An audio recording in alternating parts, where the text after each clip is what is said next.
This is ESPN on ABC.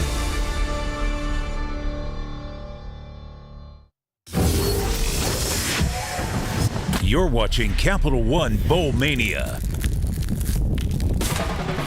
We are in downtown Nashville, Tennessee. Should be a perfect day for college football as we welcome you in to the Ram Trucks kickoff the Trans-Perfect Music City Bowl. Kentucky taking on Iowa. Big Ten versus SEC, a pair of 7 and 5 teams who are looking to take today's game, build on the future with a couple of young teams looking to make a statement here on New Year's Eve. And with that, welcome in Lewis Riddick, Matt Berry alongside.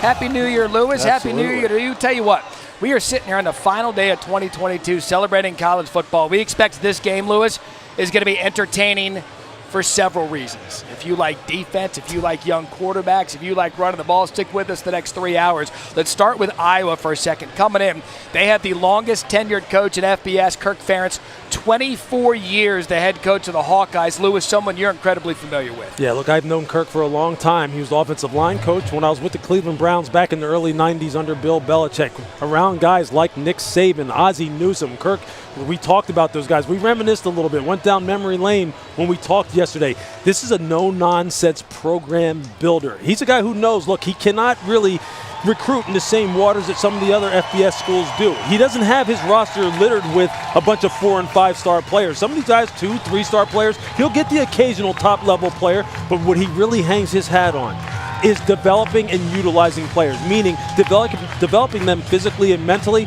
and then utilizing them by putting them in good positions with good coaching and putting them in positions to win games. Based on his record over the past 24 years, I would say Kirk's doing a hell of a job. How good is Kirk Ferentz? 21 of the last 22 years, he has made the Hawkeyes bowl eligible. They do it with defense just every single year. Lewis, you can bet Iowa is going to have a good defensive team. They had that again. They've held 8 opponents to 10 or less points this season. It's a team that does it, and is led by Jack Campbell, one of 6 players that made all Big Ten. Yeah, look, this is a team that is all about alignment, assignment, technique, and execution. That's really are the hallmarks of defensive play, and Jack Campbell is the guy who really epitomizes that. They have players at all 3 levels. They have about 8 defensive linemen that you'll see in this game that can all wreck shop. And they have some secondary players, my favorite being number 33, Riley Moss, who I think is one of the best athletes in all of college football. This guy is a champion high hurdler. He's just got tremendous athletic ability. And when you talk about Jack Campbell, look, how many times do you go in and talk to a program where every single person says, this guy is too good to be true? That's right. And we mean that with everything that we say in terms of his humbleness, his willingness to work and always improve, his willingness to take hard coaching, but most importantly, how good he plays on the football field. He is a prototype Mike linebacker that plays downhill. I know you hear that phrase a lot, but it's because he plays physical attacks the line of scrimmage and uses that 6'5", 250-pound body to play with great range, as you see right here, making plays outside the college numbers.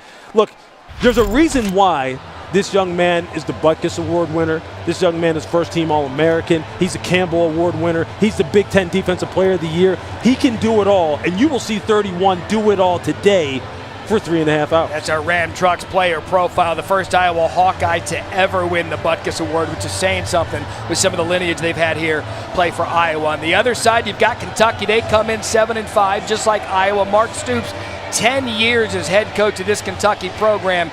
And when you look at program builder and someone who took a job that was historically with a program that didn't win a lot of football games, he's got 10-win seasons, and he's got Kentucky in a bowl game for the 7th consecutive year. Yeah, what's most impressive about Mark Stoops is how much he values relationships and communication, and he has really developed that over the years as one of the better defensive back coaches in college football at the stops that he has been at, and now he takes it from a 30,000-foot view and applies it to the entire football team, the entire football operation. He's one of the more impressive guys to talk to as far as having his finger on the pulse of college football overall, Matt, how it's changing with NIL, some of the things that he likes, that he doesn't like about it, but he's accepted it. He's accepted, look, these are the rules we have to play with. You can see some of the recruits that he's getting right now that are top-level recruits. This program is here to stay. There's a reason his name is always rumored with open vacancies, but he is happy in Lexington. As for the quarterback, we know Will Levis has opted out. We know highly coveted Devin Leary is on his way in. Neither of those quarterbacks will play today. As for who will start at quarterback for the Wildcats, we checked in with him. Happy New Year. It is a local product. Destin Wade, he's from here in Nashville. He told me he's incredibly excited for the opportunity just to play football today in this bowl game, but the fact that he's able to do it at home here in Nashville is a massive deal to him. I asked him how many of his friends and family would be here. He told me he's expecting up to at least 100 people to be in the stands with him, supporting him for this game. When I talked to him about his preparation, he told me he's more excited than nervous. He said those nervous feelings are going to go away when the game starts. He said football's football. This is going to be a game he's going to try to have fun. It's something that Will Levis has told him in the weeks leading up to this game, even with the preparation, helping him get ready to communicate and call plays. He says just go out there and have fun. And when I spoke with Barry and Brown, who's also from Nashville, he's actually known Destin Wade since he was a sophomore in high school. He said their chemistry is great, and when I told him, hey, what do you expect out of him? He said, hey, this is a guy that's going to put on a show. There's no better time to do it than today. Yeah, and you know, Harry, one of the special parts about bowl games now in this day and age in college football, the young guys are going to get an opportunity to show what they have. Destin Wade, one of those, a freshman, along with other freshmen that are going to be playing. Look, the brothers back in the day, both Keaton and Destin Wade, we saw a bunch of Pop Warner players run out of the field prior to the game, Lewis. The Wade brothers were one of those back in the day in 2015 when they were here for the Music City. I mean, how cool is that? And I can just tell you this, both of them have grown a little bit since 2015. Destin Wade is as good looking as it gets at the quarterback position. Stands about 6'3", about 220 pounds. Just remember this. This guy ran for 2,300 yards and 30 touchdowns. 2,300 rushing yards and 30 touchdowns last year as a senior in high school. I think we'll expect him to run the ball today. Listen, I know what they're saying about the point total. We expect fun either way. You're watching the Ram Trucks kickoff, the Trans-Perfect Music City Bowl, coming up next from Nashville, Iowa and Kentucky on ABC.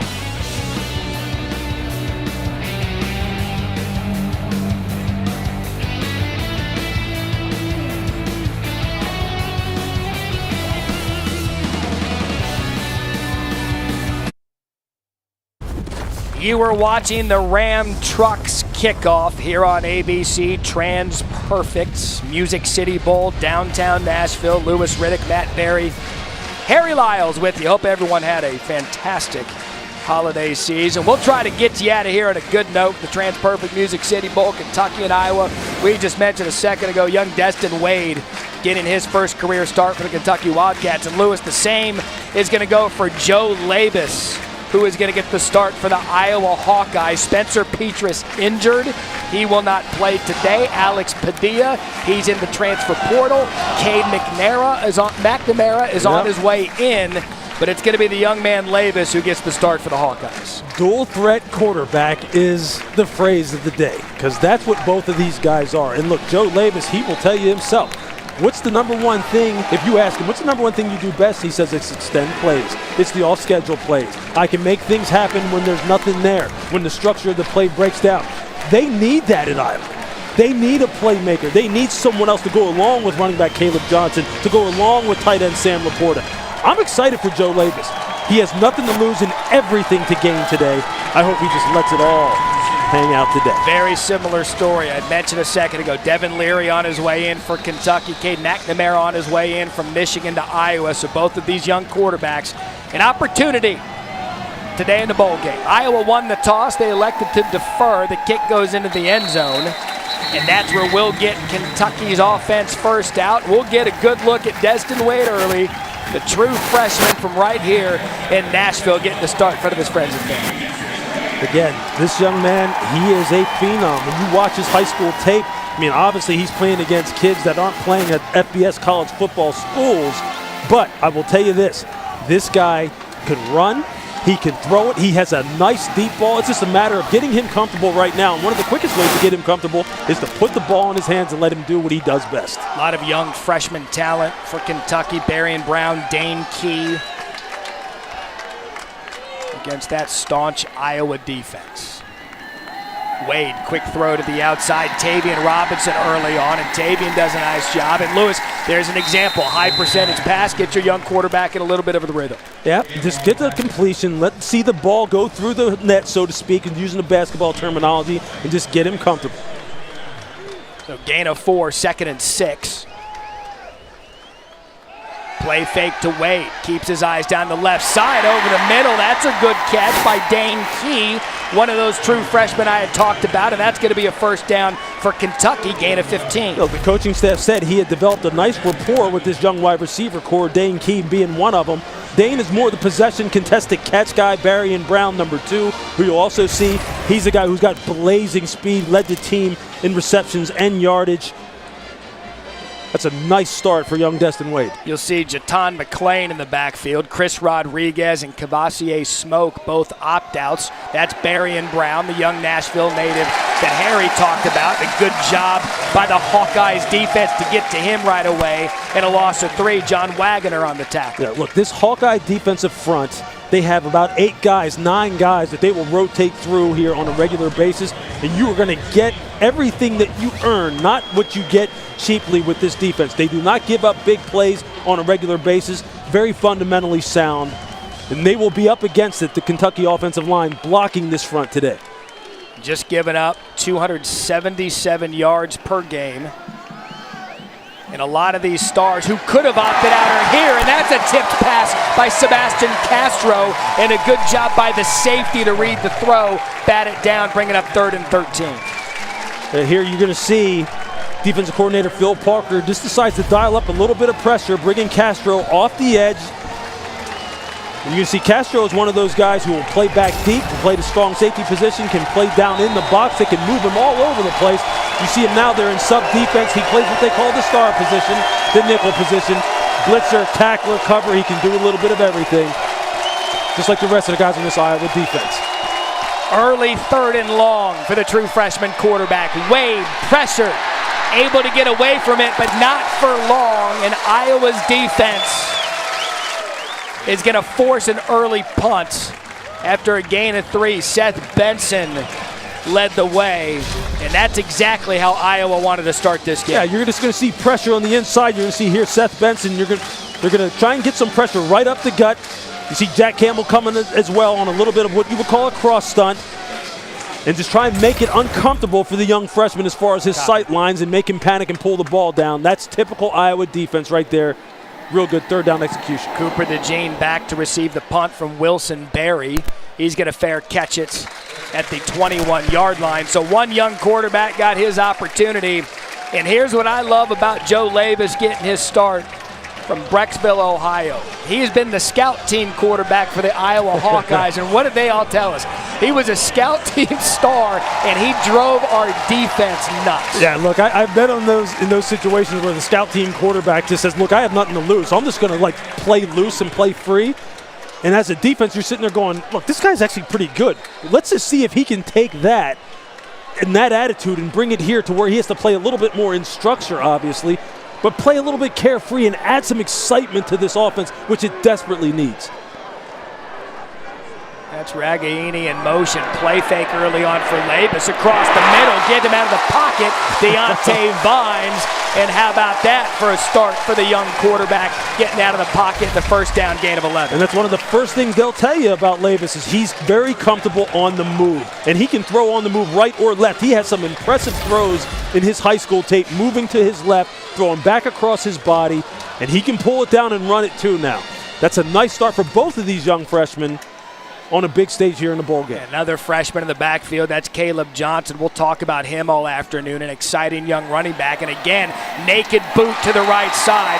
Sam Laporta, one of the best tight ends in Iowa history. He's another guy that could have opted out. He tore his meniscus November 19th, but Lewis, you know what he said? I want one more in the black and gold. Look, Sam Laporta is as good a tight end as there is in college football. Offensive coordinator Brian Ferentz, he's coached some good ones. You ever heard of Rob Gronkowski? He said the difference between Sam Laporta and Rob Gronkowski is the fact that Sam is just not 6'5". He doesn't have the same kind of physical measurables, but as far as being a route runner, sure hands, tough blocker, he can do it all, and he'll have a nice NFL career. From the university that gave us Kittle, Noah Fant, TJ Hawkinson, Dallas Clark.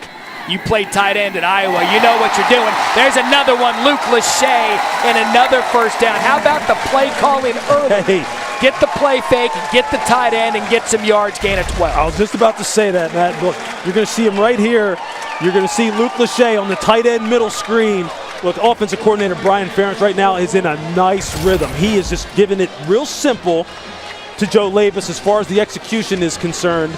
And here you see the tight ends. Look at just look at some of the names. It's ridiculous. Here. Look at some of the names right there. And you see right now already he's got Laporta and Lachey at touches already. This is going to be a tight end, running back, quarterback-centric game. And a designed run there for Labus. You know what? That was probably a good thing for him. What did the coaches say? Look, he started off pretty well, but they wanted to get him hit early, and Jacquez Jones and Deion Walker obliged after a gain of 3. Yeah, he doesn't want to take too many shots like that. This defense for Kentucky can bring it. Now, they have some fantastic athletes at the linebacker position. You just mentioned one of them, Jacquez Jones. Keep your eye on number 32, Trevin Wallace. Folks, you want to talk about an absolute freak show of an athlete? Wait till we read some of the things that this guy can do athletically. You will see 32 all over the field today. We gave you the bona fides of Iowa's defense. Kentucky, 19.1 points a game. That's 12th in FBS. That's Ragaini on the end around. There goes Nico, pushed out of bounds by Trevin Wallace. And Ragaini made Iowa fans happy earlier in the week. He's going to be around for his 6th year of eligibility, announcing for the Hawkeyes. And so he's that veteran presence Iowa needs from the receivers that only returned guys with a combined 51 receptions, Lewis, coming into the game with a couple of opt-outs and transfers. He's the juice guy. He's the high-effort guy. When I asked Coach Kirk Ferentz about him, I said, is that him? Is that the guy? He said, that's absolutely him. He's the guy who provides the energy, the extra effort plays. 3rd and 2. Johnson stutter steps, tries to bounce it outside, and it's going to be 4th down. Nice job by Wallace to get Caleb Johnson an early decision. I would imagine, based on how this drive started, Kirk Ferentz will go for it here, kind of in no man's land on the field. Yeah, you can see there, outside linebacker J.J. Weaver doing a nice job of getting knocked back at the line of scrimmage and making Caleb Johnson have to stop and start his feet. And then you see the athleticism of the linebacker core flowing over the top, able to finish off the play. But that all started because of the play of J.J. Weaver up front. So 4th and 2, LaShawn Williams in the backfield, his first appearance. Labus to throw. Quick out route, tipped and incomplete. Intended for Laporta, and that was Jordan Lovett. And early on, Iowa with momentum, Kentucky's defense able to force the turnover on downs.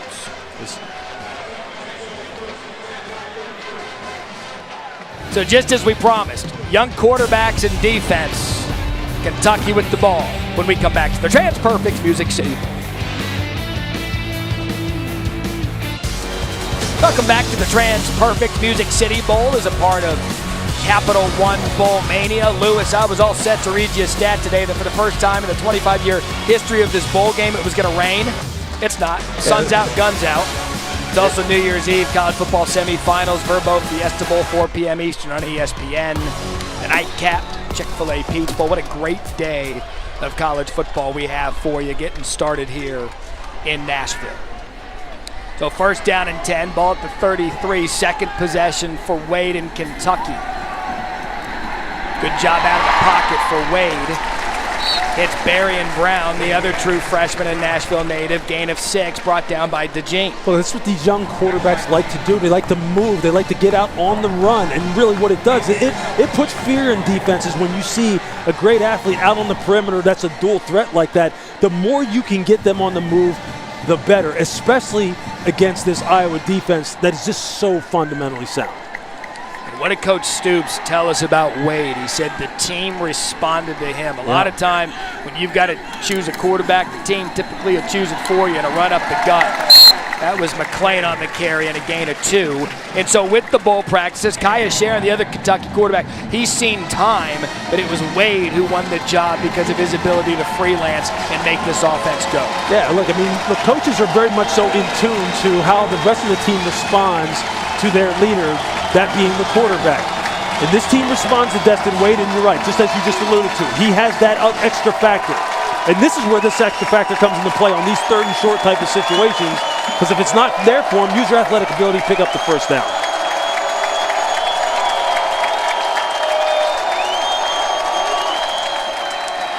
Wade to throw, looks over the middle, gets just enough for the 1st down.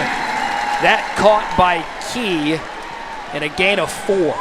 Just a nice job of Dane Key finding the soft spot in zone coverage and Destin Wade putting it on him. Does Destin Wade look like somebody who's making his first career start? Does he look like somebody who's going up against the 6th best defense in college football in terms of points per game allowed? No, and he does not. I'll take it one step forward. Scott Woodward calling ball plays today for Kentucky, because Rich Scangarella was relieved of his duties after one season as offensive coordinator. There's a lot of newness with this team today. Going to take a shot. Has Brown, and a great job in coverage by Sebastian Castro to get his hand up there and knock away the good throw by Wade. Look, I thought this one was going to be sick, but just watch Sebastian Castro playing outside leverage. He knows he's got to get on his horse and go because Barry and Brown can fly. This ball's a little bit underthrown, which allows Castro to come up and punch the pocket just like he does right there. He reads the eyes and the hands of the wide receiver perfectly, celebrates a little bit, but I'll tell you this. If Destin Wade lays that ball out there, that may be 6. So they've got it dialed up. They know exactly what they want to do with him. They haven't turned him loose as a runner yet, but this young man is looking good so far. Wade, the keeper, that's his ability. They could do that with him. And Lewis, I think that's kind of the wrinkle, and this goes for both quarterbacks. These young freshmen, more mobile than the veteran starters that they've taken over for. Yeah, it just adds juice. We talk about it at the college level, at the pro level, about how much more difficult it makes it for defenses when your quarterback is a threat, when you have to defend all 11 in the run game, how the numbers then kind of add up in your favor offensively. Destin Wade brings that. No discredit to Will Levis, but this guy's a different type of player, and I think we're going to see the benefits of it as this game goes on. 3rd and 3. Wade to fake it. Iowa's stingy defense is there. Seth Benson, the first man. That's a great job by Iowa's defense of playing sound, fundamental defense. You see they have someone to account for the dive. They have someone, the linebackers flowing over the top. They set the edge. You see Jack Campbell scraping over the top. This is a defense, look, again, you're going to earn everything you get with them. Kentucky had a nice shot play to Barry and Brown that could have potentially been 6, but Sebastian Castro makes a nice play on it. DeJean back to field, the punt inside the 10. He's going to go for it, makes a couple of men miss. Look at Cooper DeJean get a block. DeJean to the outside, has a crease across the 35, knocked out at the 38-yard line, and it was Wilson Berry, the punter, who knocked him out. A punt of 40, a return of 33. We'll get that Hawkeyes offense when we come back. Still zeros here in Nashville.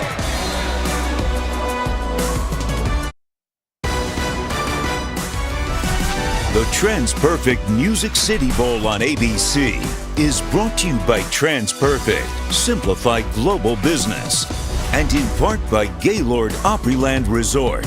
Everything in one place so you can have it all.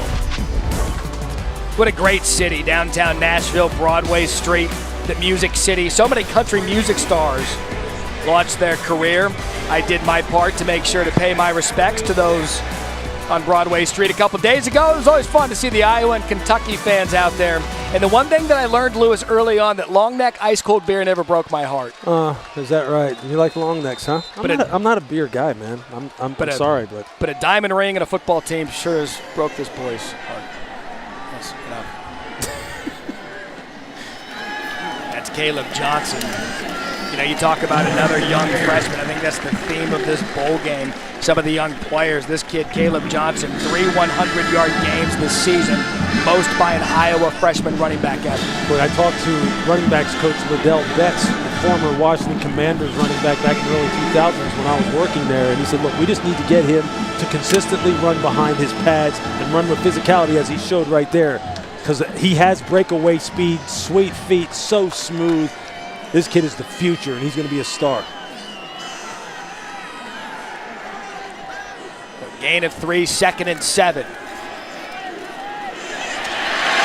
Lay this across the middle to Nico Ragaini. We are aware that for the last 4 years it was Nico Reganey, but the Iowa personnel said, you know what, he came up to it this year and apologized and said, it's Ragaini now. That's what I'm saying. It's Ragaini. You're on top of it, baby. So I'll tell you what. You're on top of it. If he can change his name, we're going to call it how he wants it. And Mama. I might change my name. Nico Ragaini, Matt Berea, Lewis, write it. This is a big third down here. LaShawn Williams back in the ball game. That's Vines in motion. Fake to Vines. Labus trying to get outside the pocket. Finds Williams. Tries to stutter step his way past the Kentucky defense. And those linebackers do a great job, led by De'Aric Jackson. And it's going to bring up a gain of 2 and another 4th down. But that's just a nice job by Jordan Wright, the outside linebacker. You're going to see him get up the field and get in the face of Labus and really distort the timing and rhythm of this play. See, if he can get that ball out quickly to LaShawn Williams, maybe he's able to catch and run and pick up the first down. But that's just good team defense. And when you think of the fact that Jordan Wright is 6'5" and has that long wingspan, those are the kind of plays. And look, they said Jordan Wright always comes up with big plays over the course of a game. That's the kind of big play that the Kentucky coaching staff is talking about. Tory Taylor, one of the better punters in the country, and he just saw one. That's what Iowa does. They play defense and they punt. If you don't like it, sorry. There's beauty in it, Lewis. I mean, that thing checked up like a pitching wedge. Cooper DeJean down there to down it at the 1. Give me some Tory Taylor. Hey, Pat McAfee, that's for you. We glorify punters on our broadcast. Cooper DeJean doing it all.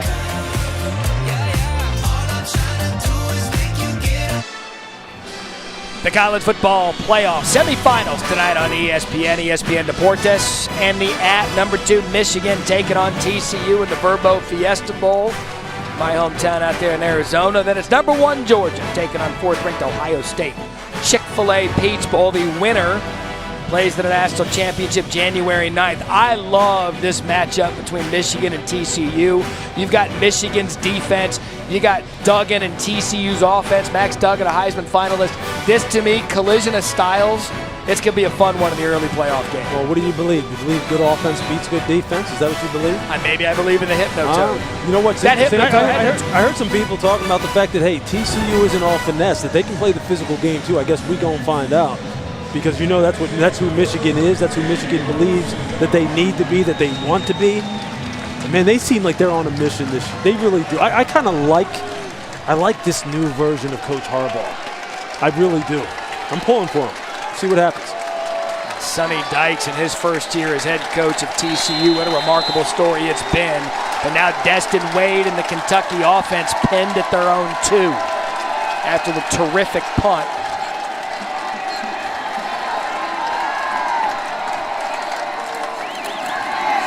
That's Jaton McClain running off the left side. Tackled by Lee. Well, Jack Campbell really makes this play, although he didn't make the play. When we talk about key and diagnose for linebackers and how fast they get off the spot, this guy was downhill quickly and got this ball turned inside to his pursuit. And look, you're going to see this over and over again with him as far as how smart he plays because of his eyes being in the place they need to be. And it just makes him all the more productive. And this is why this guy is the Big Ten Defensive Player of the Year. So just a gain of 1. Wade under center. And again, Jaton McClain on the carry. Let's check in with Harry.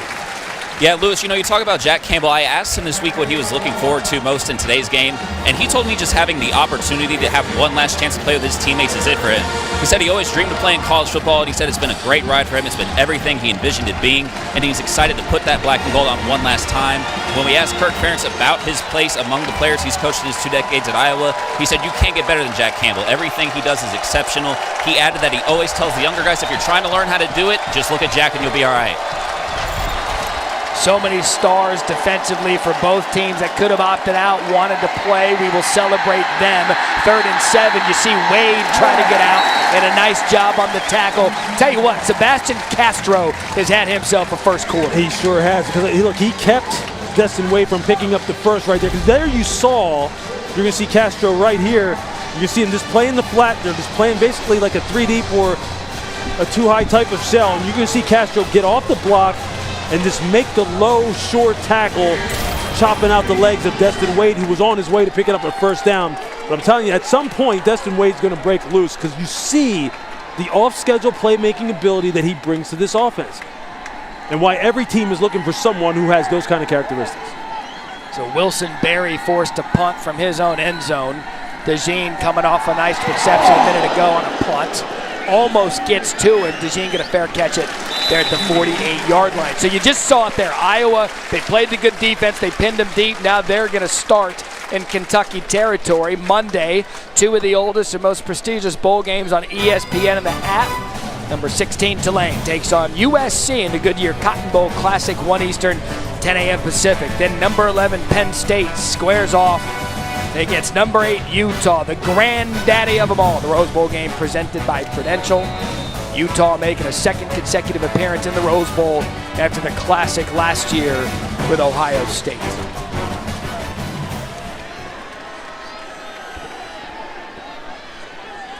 So Labus under center. The give to Caleb Johnson, and Johnson's gonna fight his way forward. And a gain of 2. I really liked how Brian Ferentz, offensive coordinator, got Joe Labus on the move early in this football game, and they were getting chunk plays. They were getting chunk gains of 11, 14, 12 yards as far as getting them outside the pocket in the boot game, getting the ball in the hands of guys like Sam Laporta and Luke Lachey on the tight end middle screen. I think he needs to go back to that. I don't know how much production they're going to get just running the ball up the gut against the good size of this Kentucky defensive front. It's likely the final play of the first quarter. That's Williams trying to scoot to the middle. Jordan Wright, one of those active Kentucky linebackers, on the tackle after a gain of 1. And that will do it for the end of the first quarter. Had a couple of offensive plays. We've had some good defense. We've had some good special teams. It is 0-0 right now in Nashville between Kentucky and Iowa. That's the end of the first quarter. We'll be back after this message and a word from your local ABC station. Second quarter, TransPerfect Music City Bowl as we take a look at the Bowl Challenge Cup standings brought to you by Progressive. And right now, the Big Ten represented in this game 3-0. We're just about to wrap up bowl season here in Nashville. Lewis Riddick, Matt Berry, Harry Lyles. 3rd and 7 as we start the second quarter. Ball at the 45 for Joe Labus and the Iowa Hawkeyes offense. Labus to throw over the middle. Nice read and recognition. Vines with the reception popped loose by Zion Childress, ruled incomplete. It was intended for Vines, and Childress with the big pop to knock it loose. You see Zion Childress, he's one of those guys. You're going to see him right here in the middle of your screen. Watch him diagnose this play and come downhill. He's playing a little bit of a robber type of technique and come downhill with perfect form tackling, separate receiver from the ball. Zion Childress is one of these safeties that when you watch Kentucky film shows up over and over and over again as a versatile box player, deep field player, good tackler, good hitter. They've got him all over this defense. There's a reason why this defense is one of the best in college football. See, we get some, right there. Some Tory Taylor magic again with the punt. Called for the fair catch and then ran it. Can't do that. Should be a penalty. So punt to 39 by Taylor as we take a look at today's performance update prepared by Tax Act. And it's that Iowa defense that we featured in the open, Lewis. 8 opponents to 10 or fewer points. They have not disappointed at this point. Yeah, they just played good, fundamentally sound defense. Their defensive front is very disciplined as far as everyone knowing what their gap fits are. They've been firing these linebackers, Jack Campbell and Seth Benson, on some cross stunts, getting them coming downhill. And then in the secondary, you've already seen Sebastian Castro make a couple really nice plays on the ball. One downfield on a big play, potentially to Barrion Brown. And then another stop and Destin Wade short of a first down. All punts for Kentucky to this point. Field position is going to be a factor now for the young quarterback for Kentucky.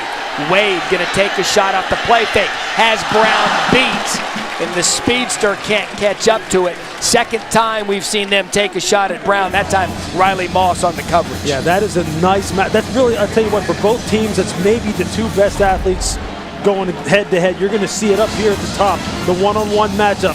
Riley Moss, when he plays press man, very patient, good with his offhand jam. You see him try and take a peek there, and every time you take a peek and the ball's not there at the catch point, you see how wide receivers can separate. A little bit better of a throw, and who knows, maybe we have another big play potentially right there. But that's a matchup to watch this game. Wade under center. Jaton McClain gets the handoff, and that Iowa defensive front, they feel like they've got, Phil Parker said they got about 10 guys they can rotate up front, fresh legs, and it all starts with them. And Noah Shannon and Campbell both combine on the tackle. Yeah, look, Noah Shannon is another one of these guys, and we'll talk about today, number 99. He's the guy who gets upfield and creates havoc with his penetration. 8.5 tackles for a loss, second on the team. But you watch all these Iowa defenders, they all play with great square shoulders, Matt. You see them get extension, get separation from between them and the blocker so they can get off blocks. They just build a wall, man, and it's consistently down after down. Second consecutive possession now, Kentucky deep in their own territory. Wade out of his end zone, has to get out of there quick, and that's his elusiveness just to keep a safety out of play and a gain of 1. So Kentucky again gonna have to punt for the 4th time, and that was Logan Lee who brought him down. You see the discipline in their rush lanes. You see the penetration that Deontay Craig, number 45, maybe their most talented defensive lineman, you see the penetration that he got. Everyone stays in their rush lanes, though. They don't give Deontay Dustin any place where he can escape. And then they finish it off. That right there is just great team defense. That has become what you would expect out of Iowa's defense all year long. So Wilson Berry again, pressure to punt, gets it off. DeJean waving players away. And I think by the end of this half, Louis Riddick's love of defense is going to come over to my side of the booth. I am starting to see the beauty in it, Louis. Hey, defense wins championships. There's a reason why it's the saying, Matt. I mean, come on, buy in. Buy in.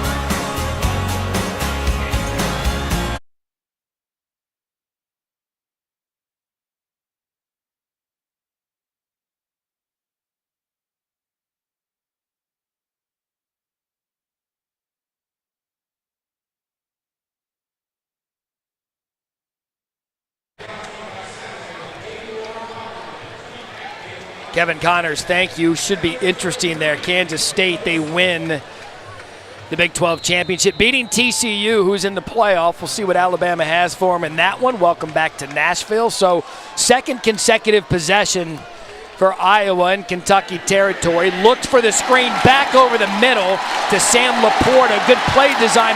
And how about Laporta? Refuses to go down. Sam Laporta dragging Kentucky defenders in a gain of 27, and that is just individual Iowa effort. That's what we're talking about, baby. This is why this young man, you're going to see Laporta right here. Just watch the tight end screen. You're going to see him just kind of check 1001, 1002, and then it's all him. Spin move, broken tackle, 3, 4, 5, 6. And then it's just like, you're not bringing me down. Look, he is not the greatest athlete, but he is a great competitor, a great football player. He is a Sunday caliber guy, and we're going to be hearing a lot more of Sam Laporta. Labus looked left to Williams, drew the defender, back to Laporta, quick shot, that's the other tight end, that Lachey, that, an Iowa touchdown.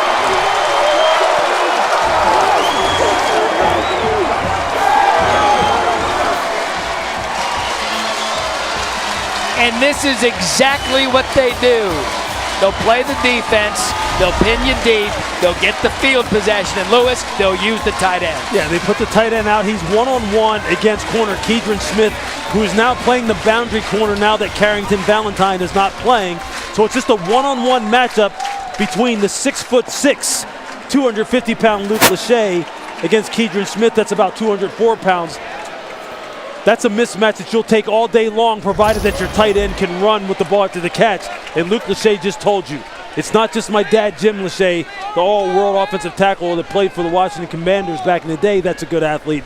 I'm pretty darn good, too. His dad, the radio broadcaster for Ohio State. Well, no, he'll be busy tonight. They're going to take a look at the Lachey touchdown. Today, our referee, Mark Duddy, the replay official, Jim Northcott. Lewis, you've been pretty good at these this year. Yeah, let's see here. You got J.J. Weaver coming over, trying to knock him out of bounds. Does the heel click? I don't think it does. I don't think you can overturn that. I'm with you. I think Lachey's clean. If you're J.J. Weaver, you got to give better effort right there to get him out of bounds and give your defense a chance to fight another day. After review, the ruling on the field of a touchdown stands. Touchdown. You know, it's something else. I read earlier, the university that brought you George Kittle, Noah Fant, Hawkinson, Dallas Clark, Sam Laporta. Why not just have Luke Lachey, who they said looked like Bambi when he got on campus? He's the next great Iowa tight end. When a school knows who they are, when they know their DNA, boy, do they know how to emphasize it. Yeah, they sure do, man. Look, this is a tight end-centric offense, meaning the tight ends are the ones that make the big plays for this team, man. And right now, they are delivering. Tell you what, Lachey had this stadium shaking, rode that Kentucky defender like a wrecking ball. 7-0 Hawkeyes in Nashville.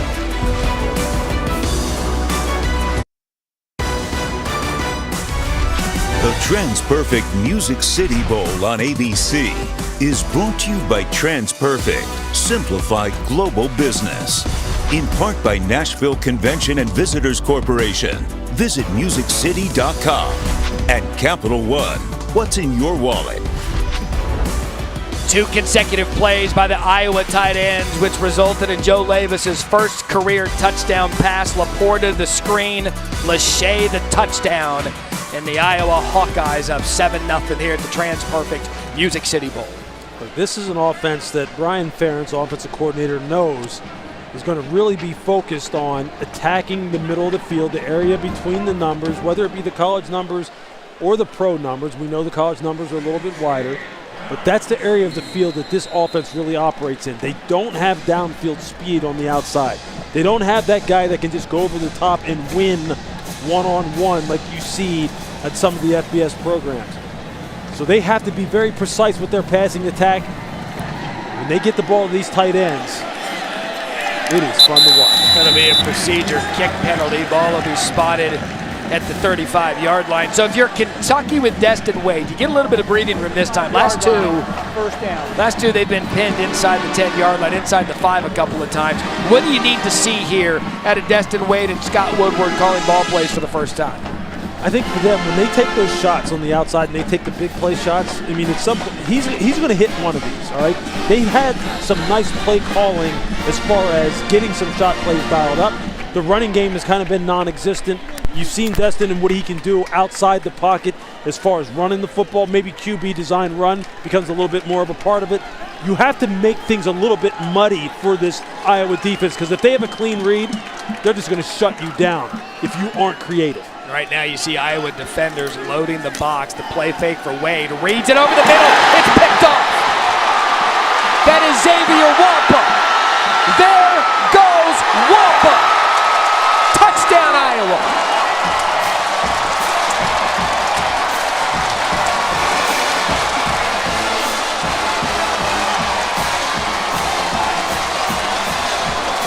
The highly touted freshman from Pleasant Hill, Iowa, makes it 2 touchdowns in 11 seconds, up 13-0. See, that's what Iowa does to you. They sit back, play fundamentally sound, good eyes on the quarterback, and in their zone coverages, if you miss, if you are not accurate with your throws, they're going to capitalize, man.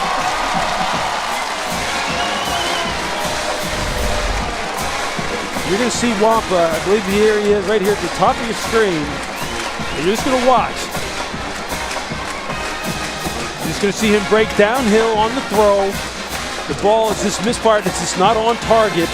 And all he needs to do is just catch it and just run it in for 6. I mean, he's just got to get this ball down and or pull it and go elsewhere with it. But that's the kind of turnover that you just can't have against this team that now they know they're going to make you, they're going to force you into a passing type of game. And this is where the front 7 can start teeing off. This is where the secondary can start taking chances. I've been on this side of it for a defense. Once you get a young quarterback in this kind of situation, where now they're down 2 scores, now it's feasting time. One of the higher rated recruits for Iowa. And we had said it a number of times, it's just in discussion getting ready for this bowl game. Nowadays, with how college football is structured, typically true freshmen get opportunities late in games, maybe spring football. Xavier Wampa, true freshman. The quarterback's true freshman. The receivers are young. The running backs. They're getting an opportunity to shine, Lewis, here on a national stage in a bowl game. Yeah, I think it's important now for Mark Stoops to settle Destin Wade down and allow him to get into some kind of comfort and rhythm, which to me means put the ball in his hands and let him run it a little bit. Get him on the edge and let him run it. Let's check in with Harry. Yeah, guys, immediately after that interception, a lot of the leaders on this Kentucky team, like a Jaquez Jones, a Jordan Wright, and a Kenneth Horsey, all came up to Destin Wade, were patting him on the head, telling him, hey, keep your head in the game. We're still in this. Just relax and let's go out there and have some fun. Yeah, and to that point, Lewis, now you get to learn a little bit about this young player. Absolutely. Look, this is a fact-finding mission. Look, Mark Stoops said he wants to see what he has in this young man, and adversity is part of finding out what you have in someone.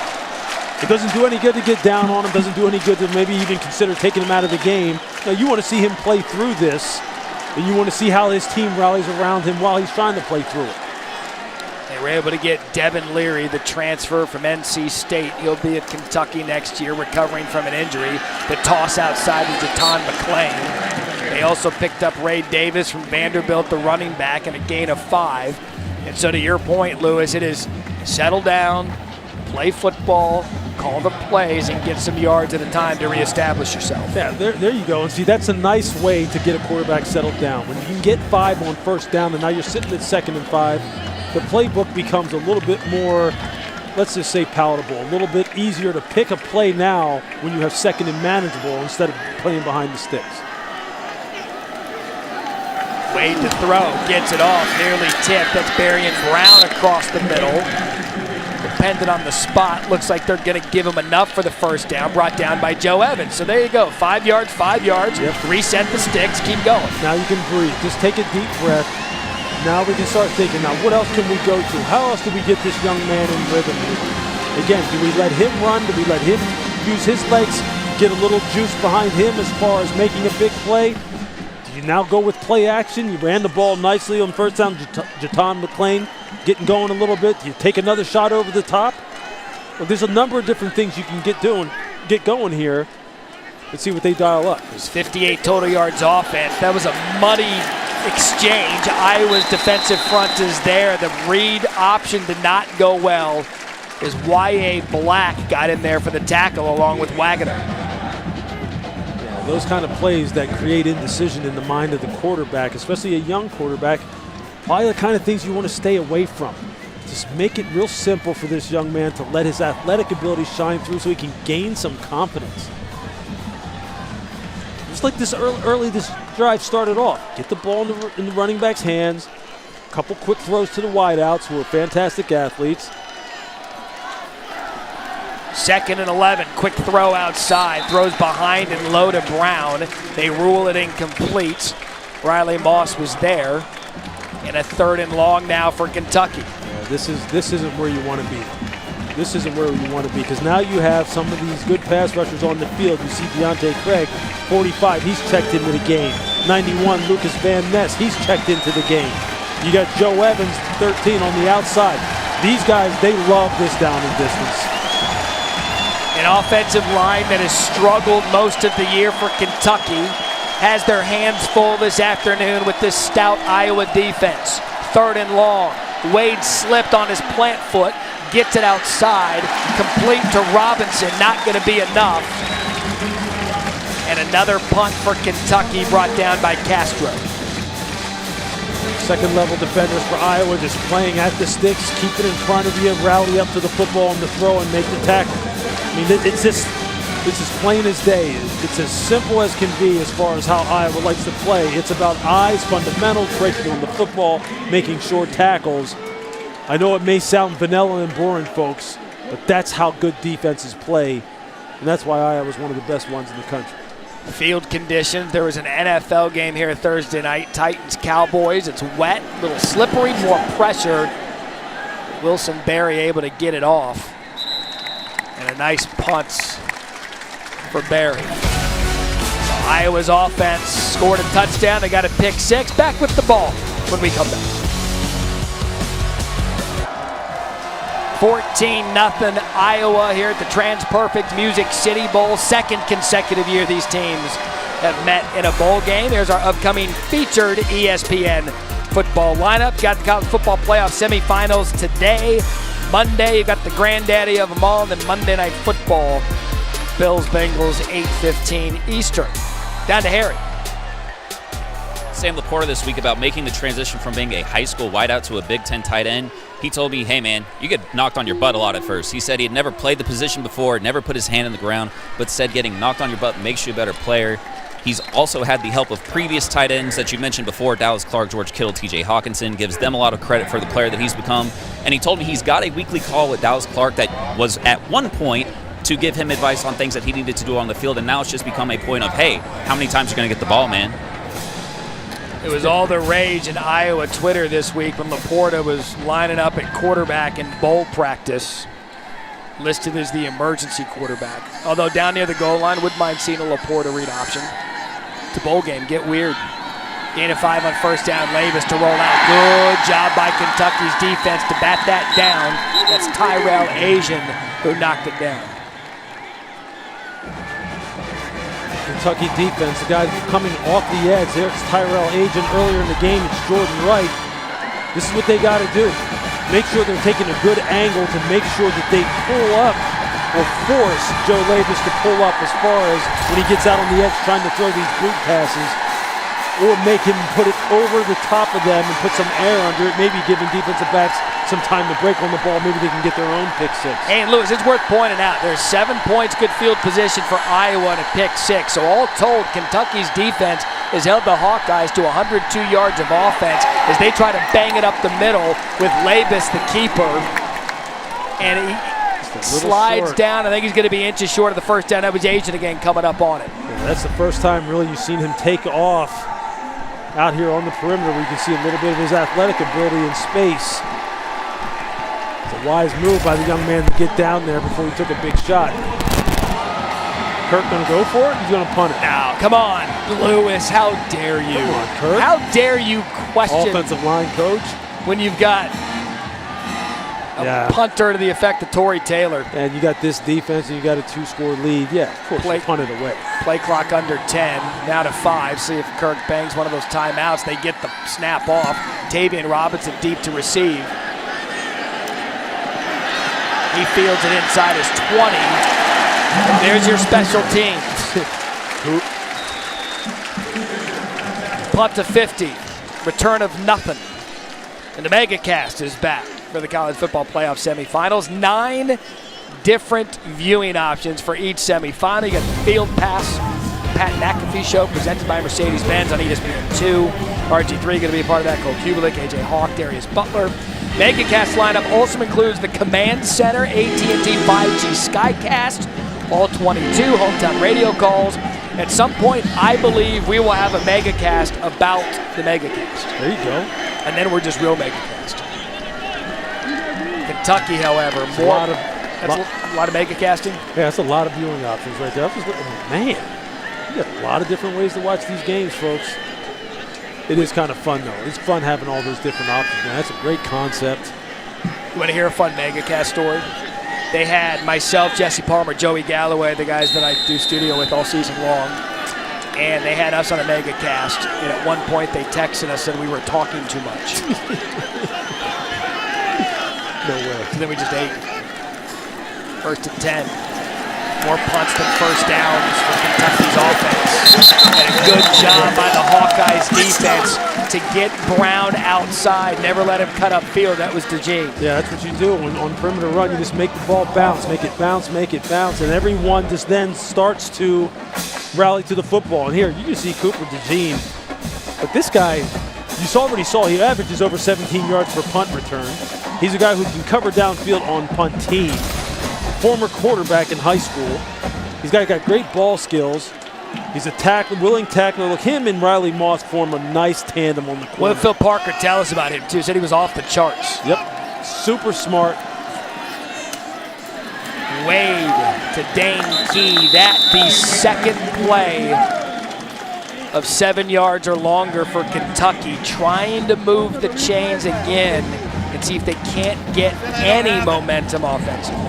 Yeah, here's the thing. It's not going to show up in the stats, obviously, because they were incomplete passes, but they've had shots down the field to Barry and Brown that could have been home run plays. So the skilled players for Kentucky are winning some of the battles. I mean, Barry and Brown is no slouch, and neither is Dane Key.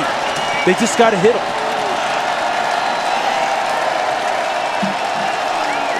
3rd and 4 for Wade. Forced out of the pocket. Steps up to run, and that's a good job by Destin Wade, understanding nothing there. Use the athletic ability brought down by Lee, and a gain of 9. There you go. There you see the open field running skills. Make somebody miss. Pick up the first downs. When it's not there, you see they run a little bit of a stunt. You see that he said, look, it's not clean. I'm taking off here. Jack Campbell was frozen in his tracks. That's what you're supposed to do, Destin Wade.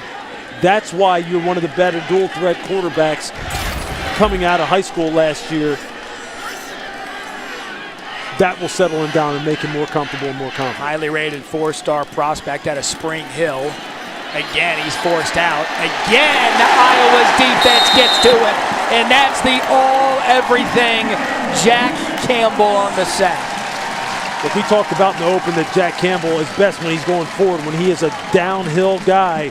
And when they fire him on these cross stunts, and you're going to see him coming right up the middle there on the cross stunt, him and Seth Benson, they've been throwing it at this young quarterback over and over again, making sure that you're going to see Jack Campbell right here, and here you're going to see Seth Benson. And watch the two of them just cross in the A-gap right over the center and the guard. And what they do is they muddy up that pocket and make Destin Wade have to get outside the pocket where he just doesn't have clear vision down the field, and he has to speed up his process. Real smart move on the part of the Kentucky defense. Tell you what, Jack Campbell is out of Big Ten Central casting. You wanted a linebacker, how you wanted him to look at Iowa, playing Big Ten football, it's 31. Castro brings down Brown, and another 3rd and long coming up.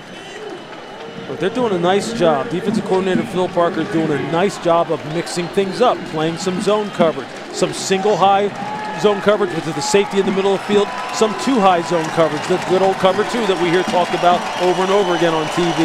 And then they're sending some pressure after this young quarterback, getting these linebackers active, coming right down the pike on him, and making him have to make quick decisions.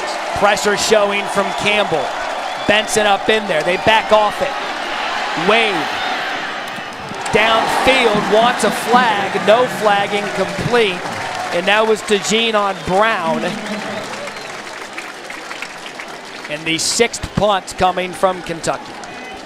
It was like Barry and Brown wanted a flag there. Cooper DeJean on the nice coverage. They're playing a matchup zone.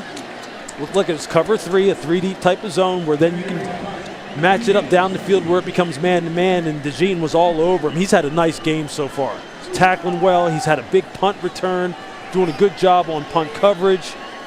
This young man is averaging over 17 yards of return, so don't get up and go to the refrigerator and get something to eat right now. There's no telling what number 3 can do if he can get his hands. This Iowa punt block team has been close.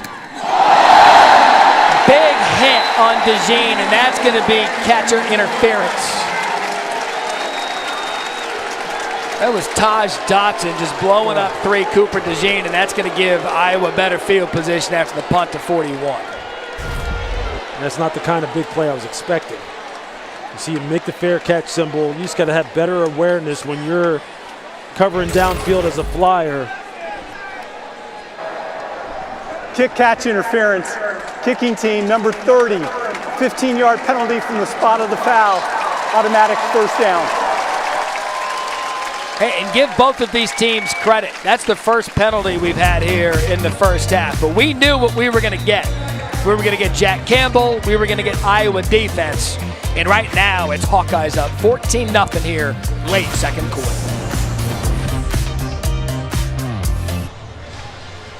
14-0 here, Iowa at the TransPerfect Music City Bowl, brought to you by Capital One Bowl Mania. Coming up on the TikTok halftime report, Jesse Palmer, Joey Galloway, Kevin Nagandi are in Atlanta. We'll have highlights of Alabama, Kansas State, the keys to Georgia's success, and the over-under on Palmer talk time. Can Galloway get in there, or will Palmer filibuster his way through another VO? Find out at the half, live from Atlanta. So 3:44 left here in Nashville in the first half. Caleb Johnson in the backfield. He gets the carry. Nice job in recognition by Keidron Smith, the player that Brad White told us the smartest football player he's ever been around. Comes up to the line of scrimmage, makes the tackle. This is a transfer from Ole Miss who's played a lot of football in his career, played a lot of different positions, can play all the 4 primary positions in the secondary. Moving to that boundary corner spot, as I said earlier, that was manned by Carrington Valentine all season long. Well, they love Keidron Smith. Big, physical, smart, good football player for him. Labus under center. Johnson bobbles it, and that's just the ball bouncing your way. Falls right back into his chest.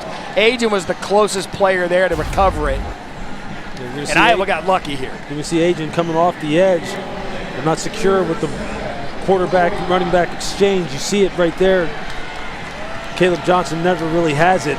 That's the kind of break that Kentucky needs. Kentucky needs to provide their offense with a short field or come up with their own turnover, pick 6, scoop and score, something. They got too many good athletes on this side of the ball for them to not do something to help out their offense. Iowa's done a good job getting Labus out of the pocket, throwing to the tight end. Surprised how conservative they've been here with 3 timeouts before the half. 2 consecutive runs. Will that change? No, the pop pass to Deontay Vines, and Kentucky does a good job. They'll get the ball back themselves, forcing the punt with 3 timeouts left. That was Smith again. There's a flag there on the Iowa, or the Kentucky rather, sideline. See what the call is.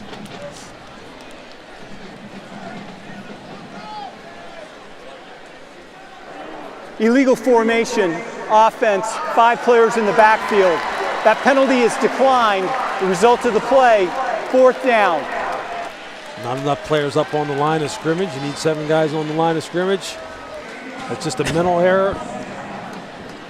And look, we've got a young quarterback. Iowa's got the young quarterback in Labus. There's 2 of them out there. You surprised by the play calling on that drive?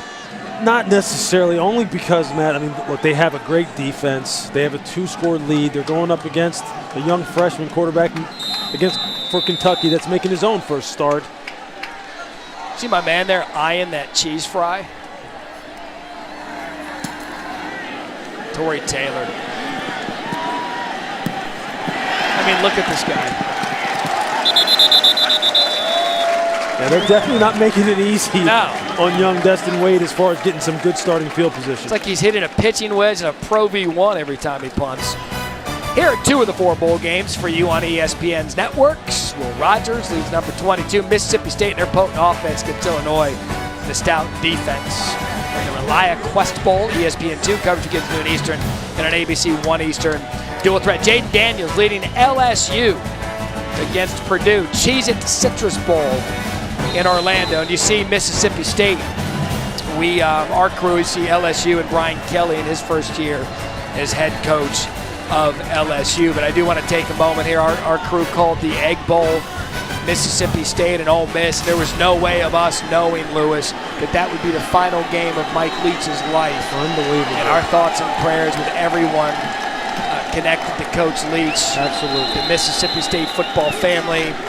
Kentucky's got logos on the back of their helmets, stickers on the back of their helmets, as Kentucky takes a timeout to pay their respects for Mike Leach, who at one time under Hal Mumme in the birth of that air raid offense, a very big part of this Kentucky program history. But he was a coach that did it his way.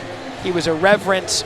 He would say things that would make the media just kind of laugh and go, where is he going about this? And I said it the day that he passed on SportsCenter, that this was a man who knew a lot about everything.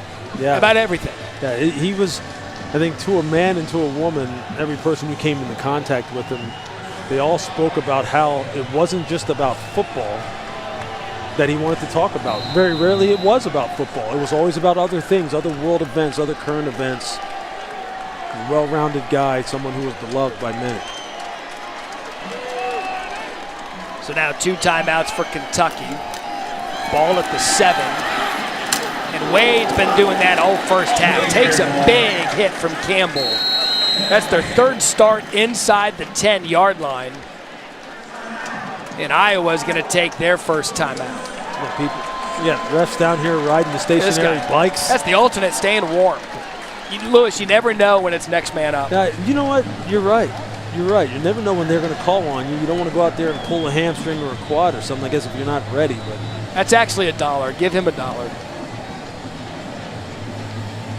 for using team equipment. Right, this season, All-State will celebrate every field goal and extra point made by participating universities by making a donation to the university's General Scholarship Fund. Thank you, All-State.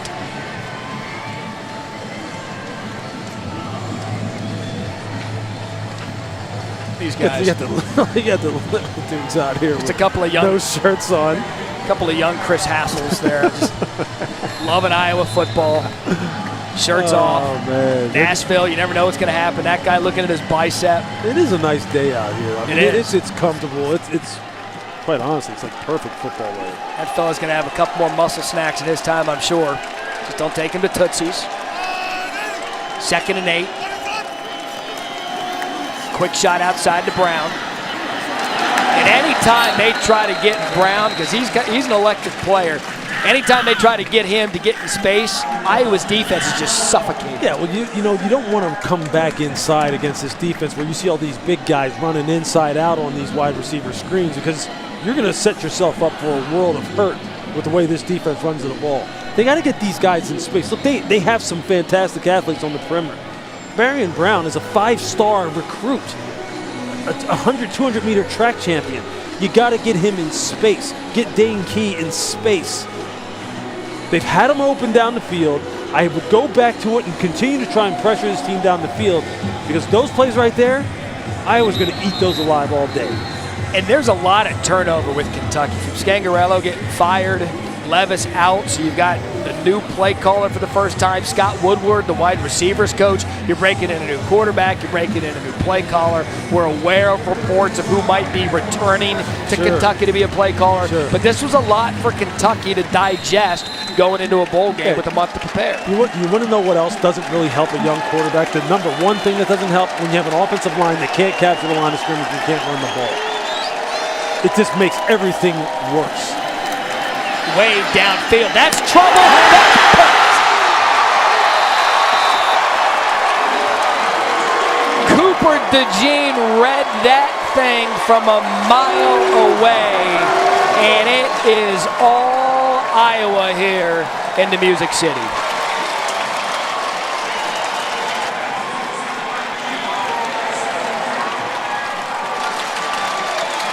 Look, whenever you're holding the football as a young quarterback and you start getting nervous and the play starts to extend, generally you're going to make a bad decision that you don't want to make.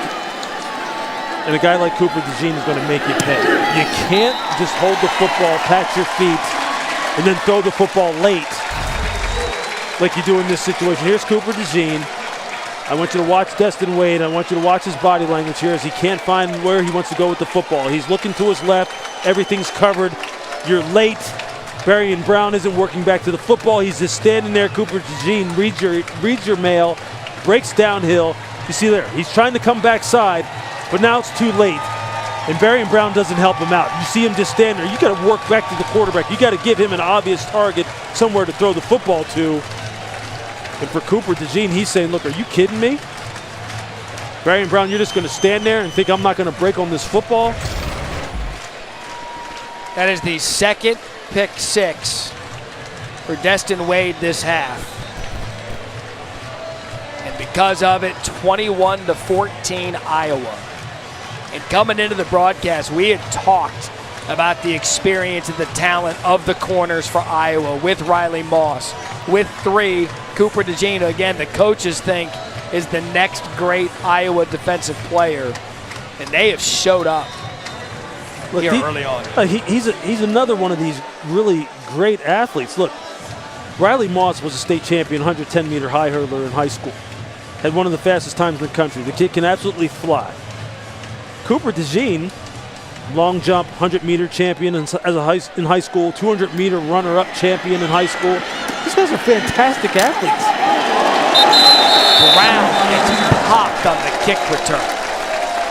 And in every physical aspect of this game in the first half, Lewis, it has been all Iowa. Line of scrimmage, defensively, and in special teams. One of the quickest ways to find out about a team, old or young, regardless of position, in terms of their mindset, is watch them cover kicks.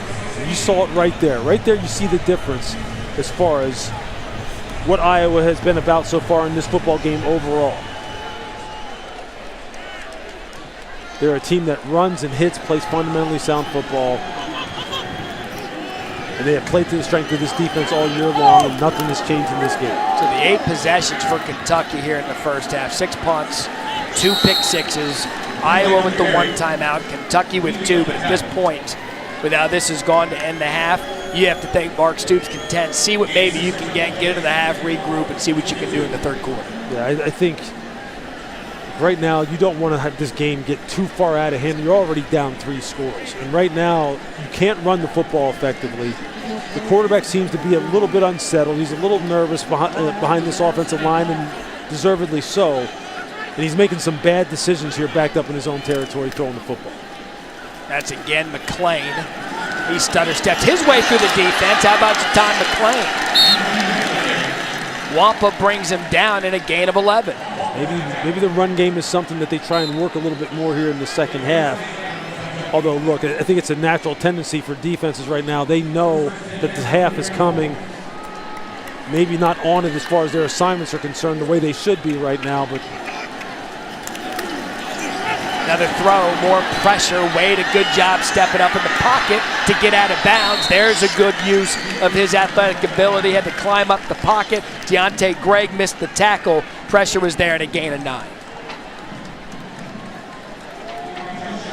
There's always a story to every play, right? So sometimes the quarterback makes a bad decision, bad throw. It winds up being a negative play. Other times the quarterback gets back there, the protection starts breaking down. At the top of his drop, when he's ready to throw, the wide receivers aren't open like it was on that last play. And that's how things is kind of like why offenses can't always stay in rhythm. When it isn't all in sync and tied together, which is what offense is all about, you get sporadic performance, and that's what's happening to Kentucky right now. Play clock down to 10, still the 2 timeouts for Kentucky. Seeing Jordan Anthony, top of the screen, first time he's in, same with Brandon White. Play clock at 1, snap gets off. He's just got no time, but he's able to get out of it. That time, can't. Ball came out at the end, but Deontay Craig, and that's just Destin Wade trying to make the play, holding on to it too long, and another sack. Again, when he's ready to throw, wide receivers aren't ready to receive the ball. They're not coming out of their breaks. He's not sure of what the coverage rotation looks like down the field. And you see here, his eyes are coming down quick. He's trying to get out of that pocket quickly because he's feeling the pressure and is just not comfortable. And then when he tries to break the pocket, look, sometimes he's going to be able to get out around the corner and pick up some positive yardage. But Iowa's got some players too. And when you have guys like Deontay Craig that can run and track you down in the perimeter, you're just going to end up with a negative play.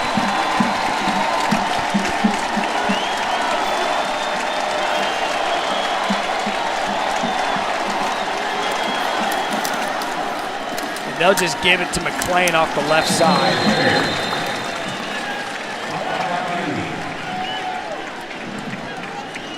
And Iowa's going to use their second of 3 timeouts.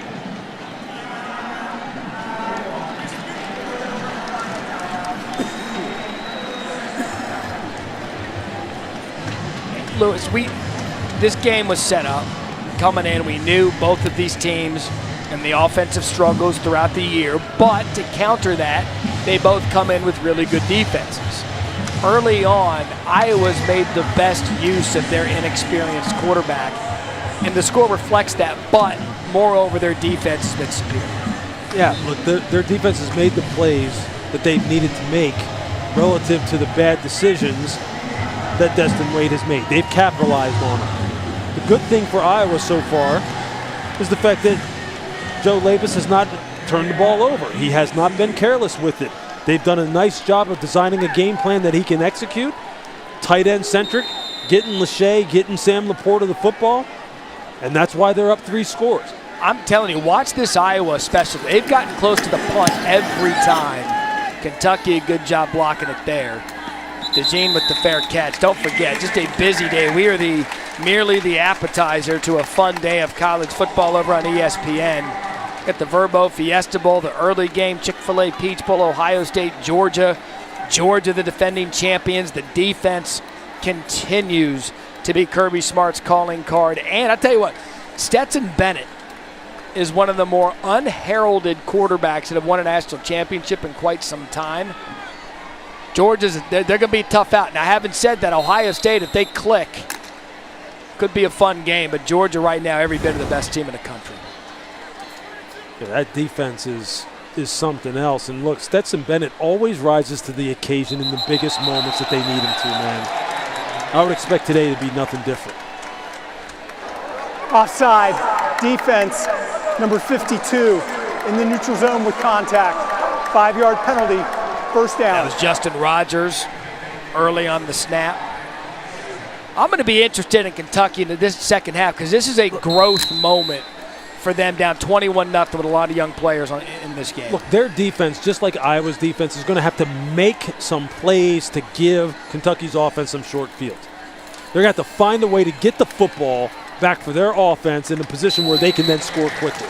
Because if not, this game's going to be over. So that'll do it for the first half here at the TransPerfect Music City Bowl, 21-0 Iowa. It's been really good defense and special teams that have led the Hawkeyes to this point. Remember, Iowa won the toss. They deferred. They will open up with the ball in the third quarter and a nice lead for their young quarterback. And we'll see what Destin Wade and Kentucky can do on the back end of this. Let's go down to Harry. Coach, Joe Labus, 7 for 10, 83 yards, 1 touchdown. He told me he felt prepared. What did you see from him out there? Yeah, I think he's doing a really nice job. Hasn't made a critical mistake start there, which is paramount. But he's kept his poise, done a really good job, and just, we have to keep pushing forward here. Got a couple of pick sixes from your defense, held them to about 100 yards. What do you tell those guys coming out here in the second half to hold on to this one? Yeah, we got to keep playing, but great opportune plays by both Vex and obviously Cooper there. So that's an extra bonus. Thanks, Coach. Thanks, appreciate it. It's been Iowa football, 21-0 over Kentucky. Stay tuned for the TikTok halftime report live from Atlanta right after these messages.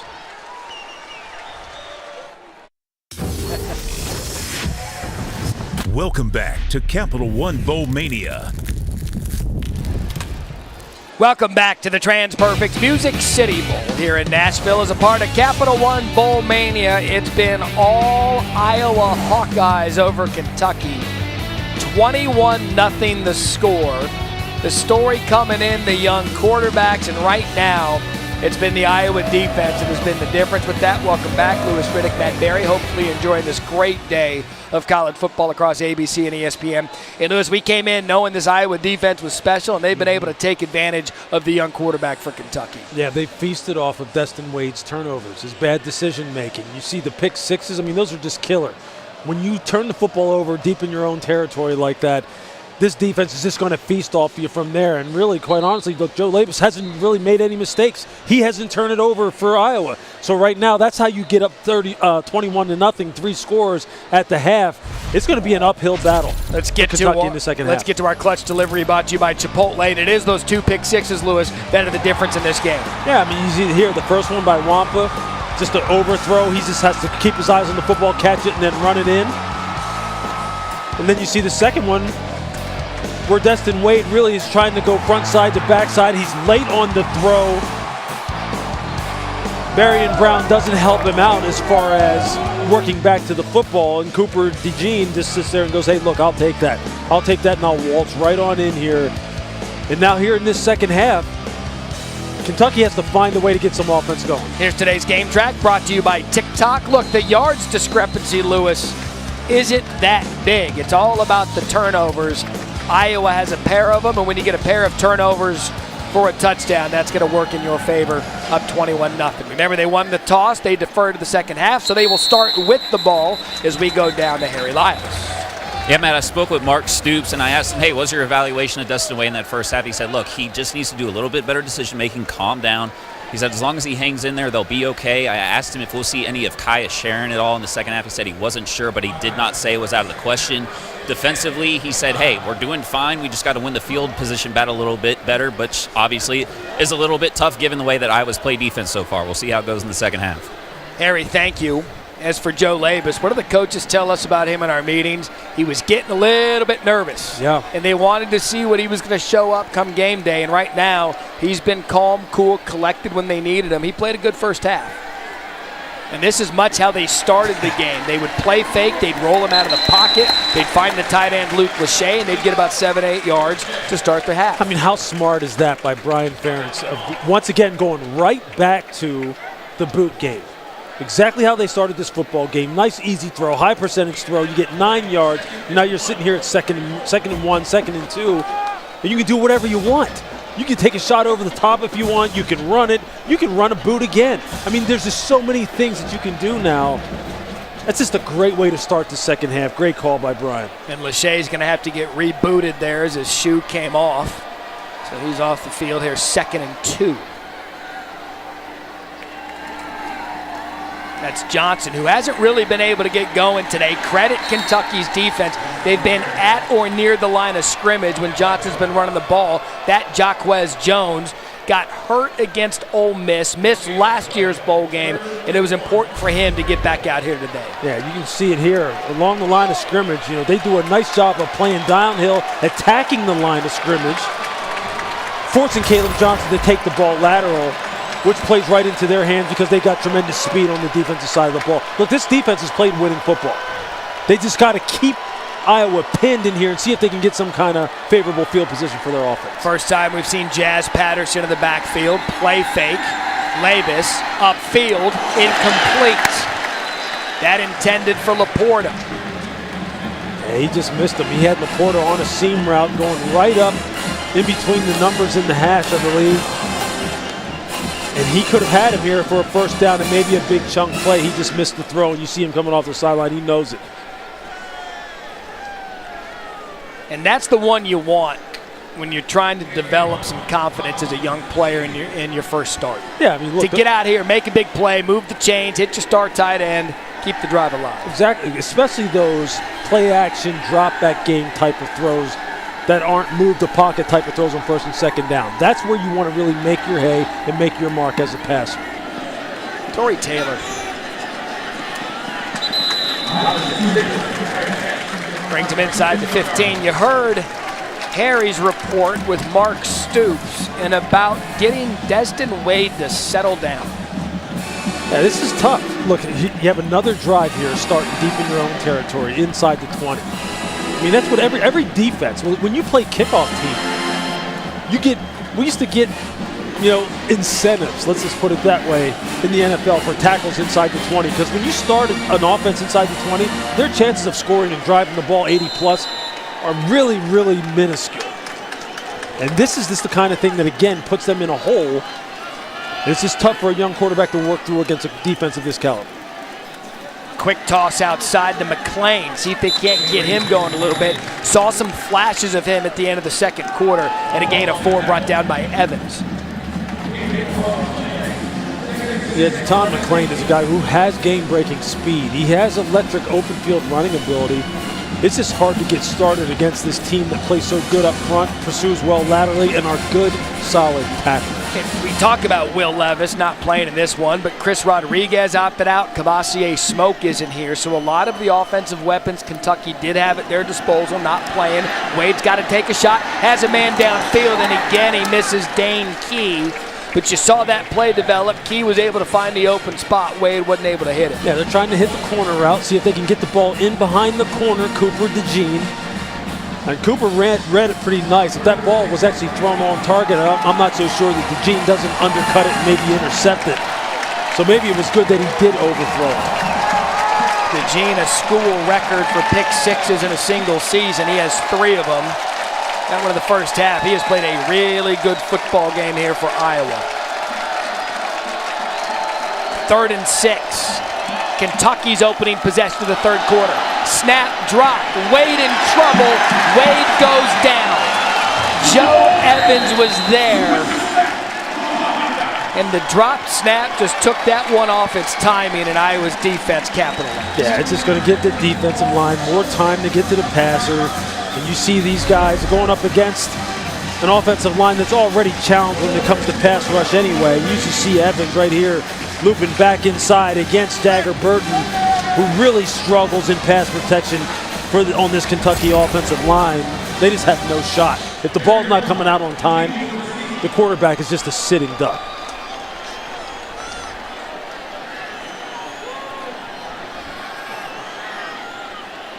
We get another punt from Wilson Berry's end zone. He's had to work hard today. That's DeJean. Catches it at the 40. Tries to make an initial man miss. Short gain for DeJean. 47-yard punt and a gain of 5. And I have news to announce. I would like to introduce you to the Thursday Night Swingers. It's a new country music band. Look at us. Look at Lewis and the drums. You know, just so you folks know, I was a pretty darn good drummer back in my day. Find us at Tootsie's.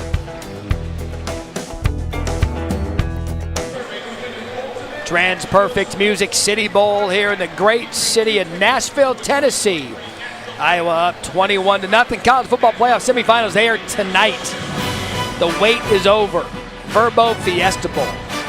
J.J. McCarthy in Michigan. Can they get to the national championship this year? Fell short last year. Taking on TCU, Chick-fil-A Peach Bowl, 8 p.m. Eastern, the nightcap. The defending champion Georgia Bulldogs taking on the Ohio State Buckeyes.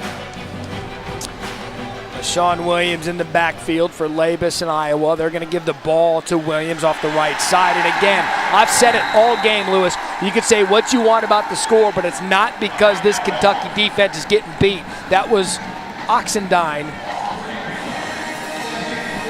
Check that Walker on the tackle for Kentucky. Look at big Deion Walker here. Just reset the line of scrimmage there on Jennings Dunker.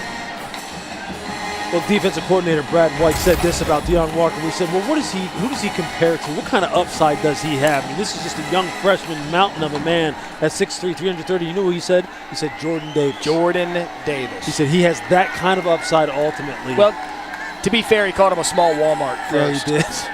And they were like, well, Coach, we can't really comp him to a small Walmart. Can we get a human? Oh, sure, Jordan Davis.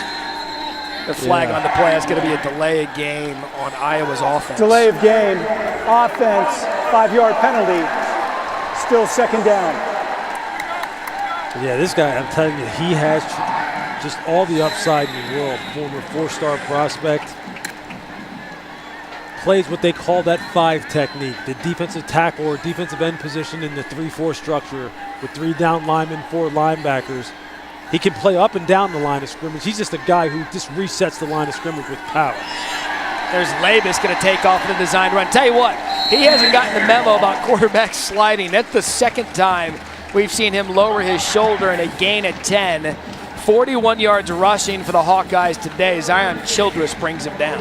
There you get to see the dual threat capability of Joe Labus. I mean, those are the kind of things he said, look, I can do that. That's really one of the best parts of my game. He's trying to play within structure in this offense, and they haven't needed to tap into that very much, but he can do it. So 3rd and 8. Labus looked right. Pressure goes down. Nice job by Jordan Wright, one of those experienced linebackers, the biggest playmaker on this defense. First sack for Kentucky and Wright. And that's a good job by Kentucky forcing the punt. Yeah, you're going to see Jordan Wright right here on the edge of your screen.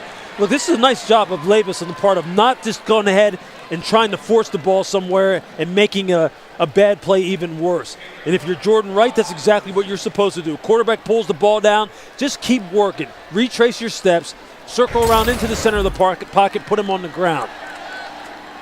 Iowa now 0 for 7 on 3rd downs in this game, yet they lead 21-0. Taylor forces Tavion Robinson back inside the 10. Remember Tom Amansky with the AAU back-to-back-to-back championships in baseball fundamentals, special teams fundamentals? They are to football what Amansky was to baseball. Look it up, kids. Fred McGriff was in the commercial.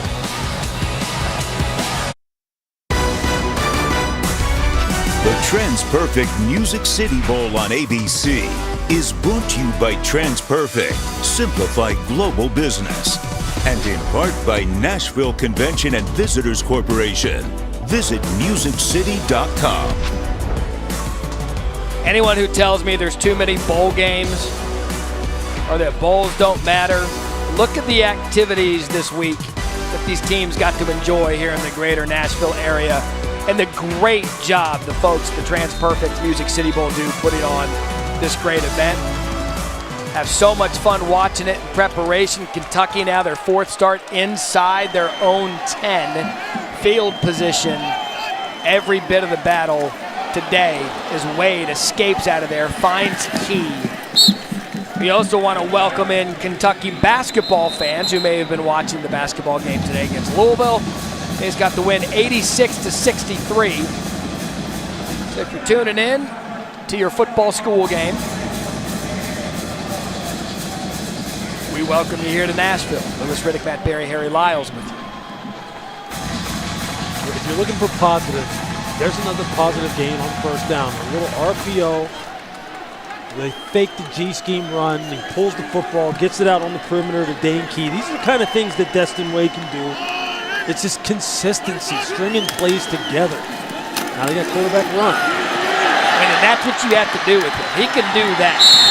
You see LaBelle Wright in the backfield. He was the fake first time we've seen Wright back there. Key blocked by Jagger Burton to spring him loose, and a first down. Kentucky gain of 19. And they got quarterback run, get two pullers out on the perimeter. You're going to see the pullers here coming out, leading around the corner. You got good block there on the corner against DeJean. Another good block on the linebacker Higgins. You see he's able to get downhill and then get the ball vertical. Make a defender miss. Look, you see it in flashes, and you're seeing it in flashes against a very good Iowa defense. It's just, can they string it together, having to go these long distances on these drives? Which the odds are, no, they can't. That was their longest play of the day. That's right off the left side. He's been in on this series. Gives them some punch, brought down by Wampa, and a gain of 6. Now they got a little something going. A little something going. A little RPO to start it off, get a nice gain, get the quarterback out on the perimeter on quarterback run, nice gain. Second and short again. And look, Lewis, I know they've got their offense, and now Woodward's calling ball plays for the first time, but now you have to get to the point where what can my guys do? Yeah, exactly. What can we do? Yeah. At some point, then you take a shot up over the top, especially if you can run the football with some success, because Barry and Brown has shown I can get behind this secondary. Wade's going to keep it again, and Iowa's defense right there, and who else? Campbell. Loss of 1. These plays. Hey, look at his jersey. Just watch him here. You see his initial step? He was already to where the play was going. He was like, look, you can go ahead and mess around with all that ball handling and ball faking in the back, but I've already got a key and I'm already dialed in on where this ball is about to hit. That's just the hallmark of his game. Kentucky just 2 of 11 on third down. McClain back in the backfield. Wade forced out of the pocket, dumps it down to McClain. Can he get the first? No. Iowa's defense there, and at this point, brought down by Benson. If you're Kentucky, you need to get something going. Just keep the offense on the field. Sure. Iowa's sitting in a cover 2 safeties high, play everything top down on that third down play. We'll rally up, we'll tackle it before it gets to the first down marker. Now you're in a fourth and short situation. You gotta get the quarterback out on the perimeter. Don't make him just be a drop back passer here. Get him out on the edge. To the longest drive of the day, 6 play for Kentucky's. That's going to be a first down for the Wildcats on 4th and 2. Tavian Robinson giving it on the end around and a gain of 5. And so they gamble, they go for it, they convert. A nice play call there by Scott Woodward. Getting Tavian Robinson coming across the formation. Turn the ball up quickly. Don't keep running laterally. Lewis, if you know your quarterback doesn't have time, the emphasis to get the ball there and out is key now. Of course. Wade the fake, keeps his eyes downfield, tries to take another shot. They've gone at that matchup a few times with Brown getting the best of Sebastian Castro, but again, the ball's not falling in. You see Barry and Brown complaining about the hand find. Look, they're just going to run a little switch route. Just trying to get him one-on-one against the nickel defender Castro, which they're assuming, given Barry and Brown's fantastic downfield speed, that he'll be able to win. Ball just hasn't been in a position where he can go up and try and make a play for it. He hasn't even had a chance to make a play on the ball. It's been a defensive struggle throughout. Kentucky 132 yards total offense, Iowa 126. But 2 defensive scores have been the difference. Iowa showing pressure. And they are up on the line of scrimmage on Dane Key right after the snap.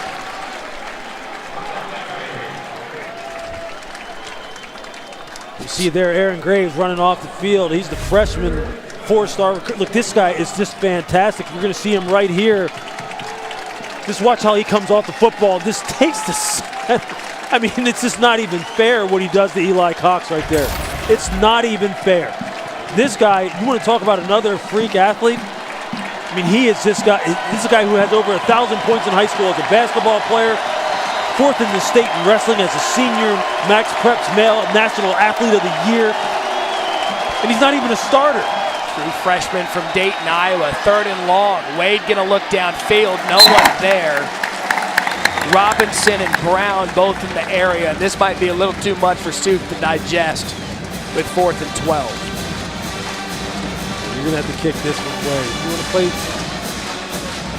I mean, it's like Iowa has 5 other Iowa players that look like the current Iowa players, like Graves, just chilling on the bench. Yeah. And they produce who they are. Yeah, they don't have, look, I mean, Graves is special. He's unique. They don't have a bunch of them. They get a few now and then, but they do a nice job, Matt, as you're alluding to, of developing depth and having players that are very much so similar to one another. When one guy goes down, the next guy comes in. Nothing going there for DeJean. Ball out at the 16-yard line. So a punt to 41, a return of 2. Iowa offense when we come back to Nashville.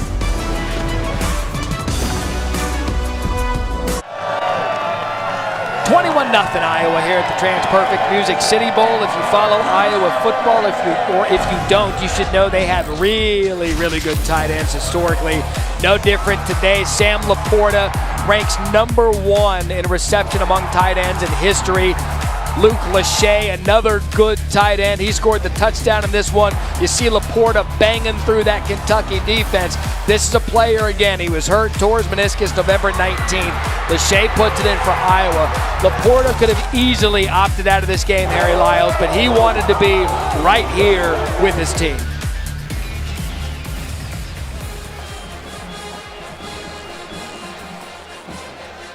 Rooting him. Laporta told me that they ran a press on the opposing team for 20 to 32 minutes of that game that Brian Ferentz attended, and he didn't come out of the game. He said because he knew Brian was there, he was going to go full speed and do everything he possibly could. They won the game. Laporta said he scored around 15 points, but the big joke with that one is that he shot about 5 for 12 from the free throw line. They often joke about that, but the best Laporta basketball player is his sister Alex, who plays professionally in the Netherlands. Sam told me his 2 other sisters, Bella and Liv, are there visiting her now, and they're all watching this game right now. And guys, Sam wanted me to tell you all hello. We were standing next to Laporta when he was warming up, and he was critiquing his spiral that he was warming up throwing the football. There were more ducks than spirals, nonetheless. Still a hell of an athlete. An incomplete pass there from Labe is a dangerous pass at that. A big hit by Kentucky's defense by Wallace after a gain of 2. There's Trevin Walls. We haven't called his name often today, but maybe the most explosive player on the field right now currently. His physical exploits are just ridiculous in terms of his strength, explosion, straight line speed.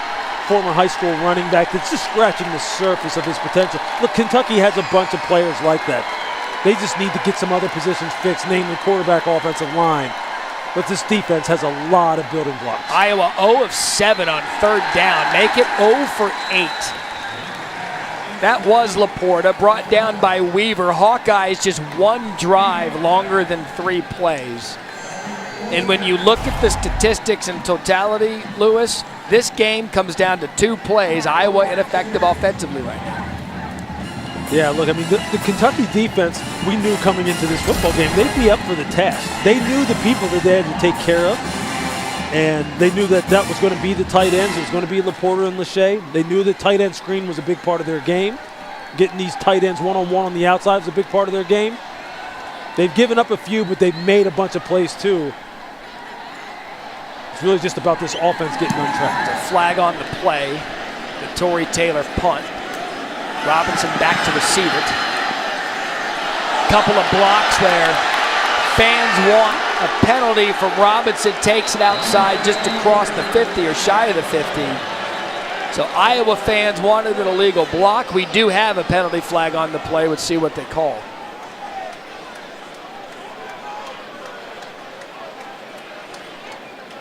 For now, punt of 58 and return of 20. Illegal motion, offense. The 5-yard penalty will be added to the end of the kick. First down, Kentucky. So not only was it no flag on the Kentucky special teams, they'll get 5 extra yards because the penalty on Iowa. Monday, 2 of 4 bowl games for you on ESPN. Will Rogers and Mississippi State, that offense, take on Illinois in the Stout B in the Relia Quest Bowl. ESPN2 coverage begins noon Eastern.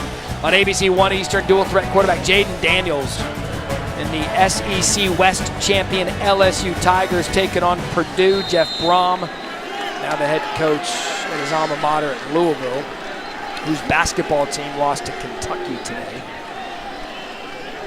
So Kentucky, this is the best start for them of any possession. Wade gonna play fake, has time, dipped that back shoulder to take a shot, everyone covered, and then he just takes off for a gain of 1, brought down by Higgins. Great team defense on the part of Iowa. He was trying to hit the play action shot to Berrien Brown on the deep post. You're gonna see he's trying to run the post, but on the backside, you see corner, Riley Moss come into the screen here in that zone coverage concept to get help to the backside post. I know it all sounds technical, but really, let me just boil it down to you like this. That's how team defense works.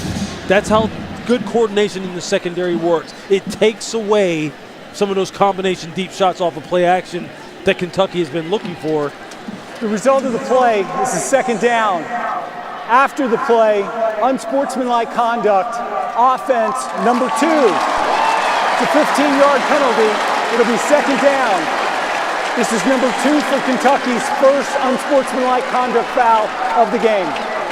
And Lewis, we've seen Brown have some conversations about some hand checking, and my guess is it just boiled over at that point. He's getting frustrated. He's definitely getting frustrated. He had a big shot early in the game. Maybe that could have been a game breaker. He had another one against Riley Moss that maybe could have been a game breaker. He's not having enough impact on this game that he wants to. Empty backfield, Lavelle Wright, the running back, split down to the bottom of your screen. So Wade gonna throw, nice throw and catch there on time to Robinson. Gain of 10, tackled by Benson. Now they're starting to spread it out a little bit, see if they can get their wide receivers inside on some of these linebackers, namely a guy like Seth Benson. Seth Benson's not a good matchup for a guy like Tavian Robinson in the slot. So they're trying to see, they're trying to work some different things, see if they can find something that this quarterback can get into a rhythm with.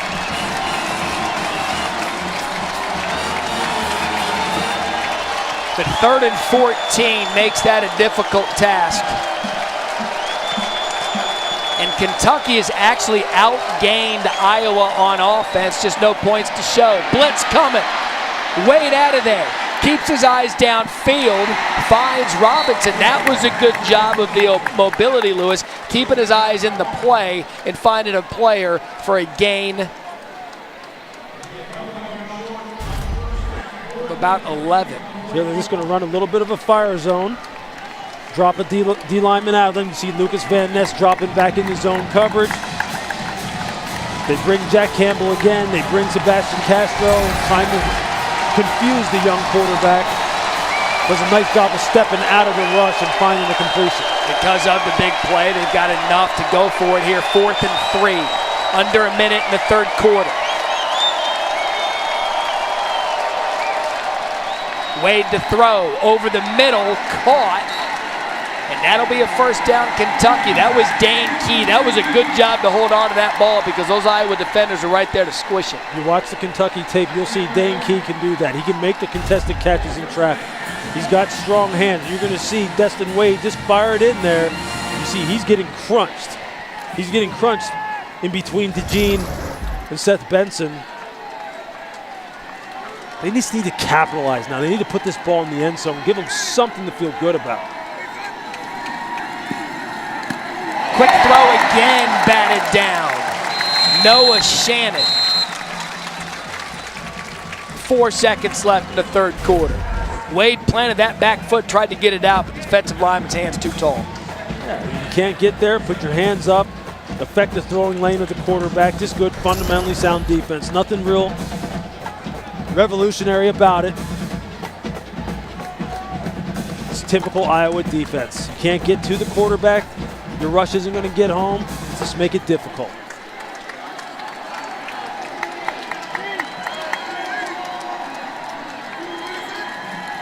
Blitz coming. Wade throwing. Incomplete. Intended for Brown. Xavier Wampa, the star true freshman, has had himself an afternoon. You can see defensive coordinator Bill Parker has really dialed up the pressure on Destin Wade. A fast third quarter. Still 21-0 Kentucky. We'll be back after this message and a word from your local ABC stations. Welcome back to the TransPerfect Music City Bowl, part of Capital One Bowl Mania. Iowa up 21-0 over Kentucky. It was nice of Broadway to make its appearance at the game today. They're going to have a big New Year's Eve, those two. She's going to get all nice bass with kettle corn. It's going to go crush tonight. 3rd and 10 now for the Kentucky offense. We're going to probably play some soft zone coverage. And at this point, Lucas Van Ness on the tackle. I mean, it's 4-down territory here on out. Yeah, it is. It is. Now you're on a fact-finding mission really in this quarter.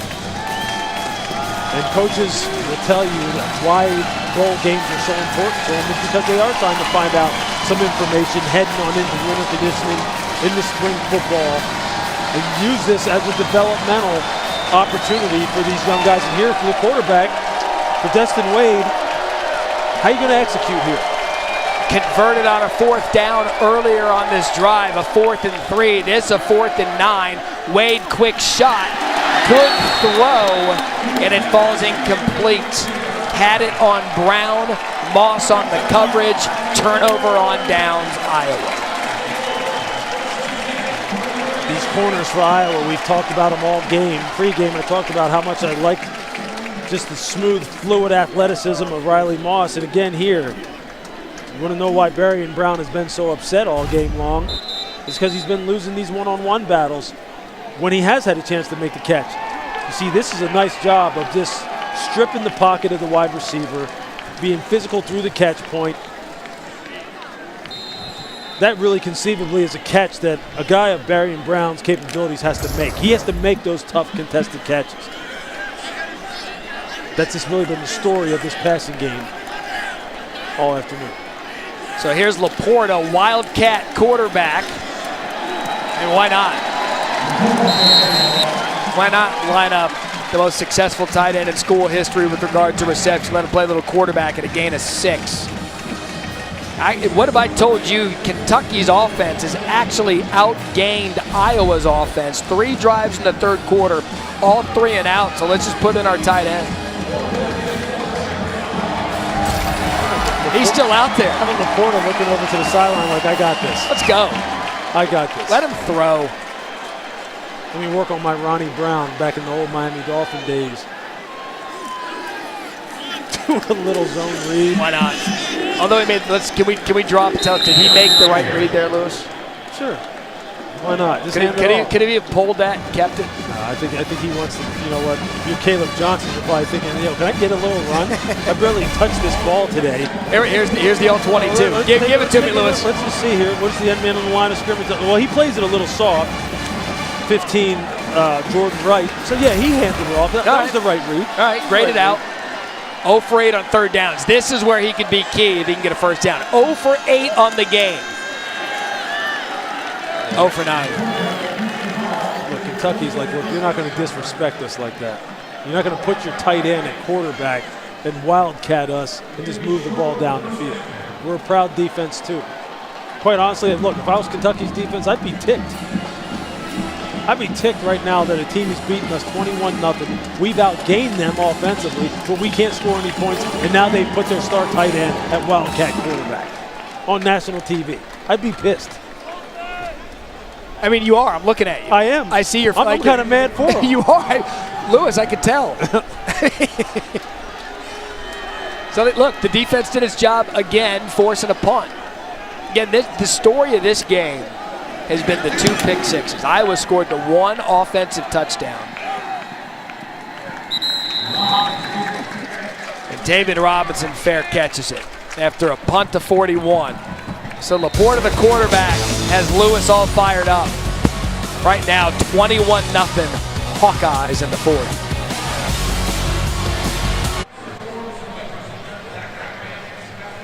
Back here at the Music City Bowl, look, I think for those of you who don't know, I think on social media a couple days ago I had posted the fact that my mom was dealing with some health complications. There's a picture of her at my daughter's graduation party back in the summertime. Well, she passed away the day after Christmas. You see her there smiling in her typical fashion as we were standing outside a restaurant in Center City, Philadelphia. Just want to shout out my family and everyone who's kind of helped me and all my loved ones get through the past couple of days, the people at ESPN who have reached out to me, who've been so gracious with their time and sending their condolences. And look, she was a great woman. We're going to miss her dearly, absolutely dearly. She would have wanted me to come and do this game. She watched everything that I did on ESPN. Football was her favorite sport, obviously. She really had no other choice. And I just want to say thanks to everybody here, especially the family here that this booth has become. Matt, Harry, Joe. It's been something I'll never forget, and onward we go. We love you, Lewis. Thoughts and prayers with you and your family. I appreciate it, man. Way over the middle. For those, you don't know what we do on the road, but it is a family. We go out and have dinners. We have life conversations. We break everything down, and when one of our own is hurting, we hurt with them. And the first thing you said, I'm going to be at the bowl game. Yeah. I couldn't wait to do this bowl game with you because I know about you. I know what your mother meant to you, but I also know what this means to you and how you were going to be here and you were going to be Louis Riddick today. Yeah, man. Football's been my entire life. It's been my family's entire life. Having 3 relatives play professional football along with myself, that's unique, man. That's unique. From a small town where we come from, and my mom had a huge part of that.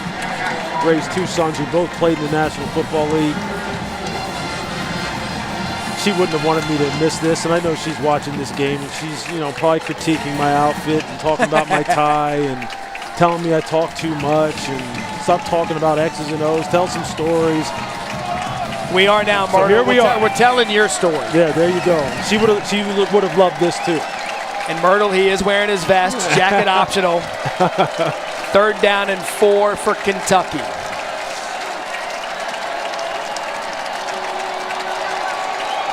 Can Kentucky convert on this 3rd down? What a play by Sebastian Castro. What an afternoon for 29.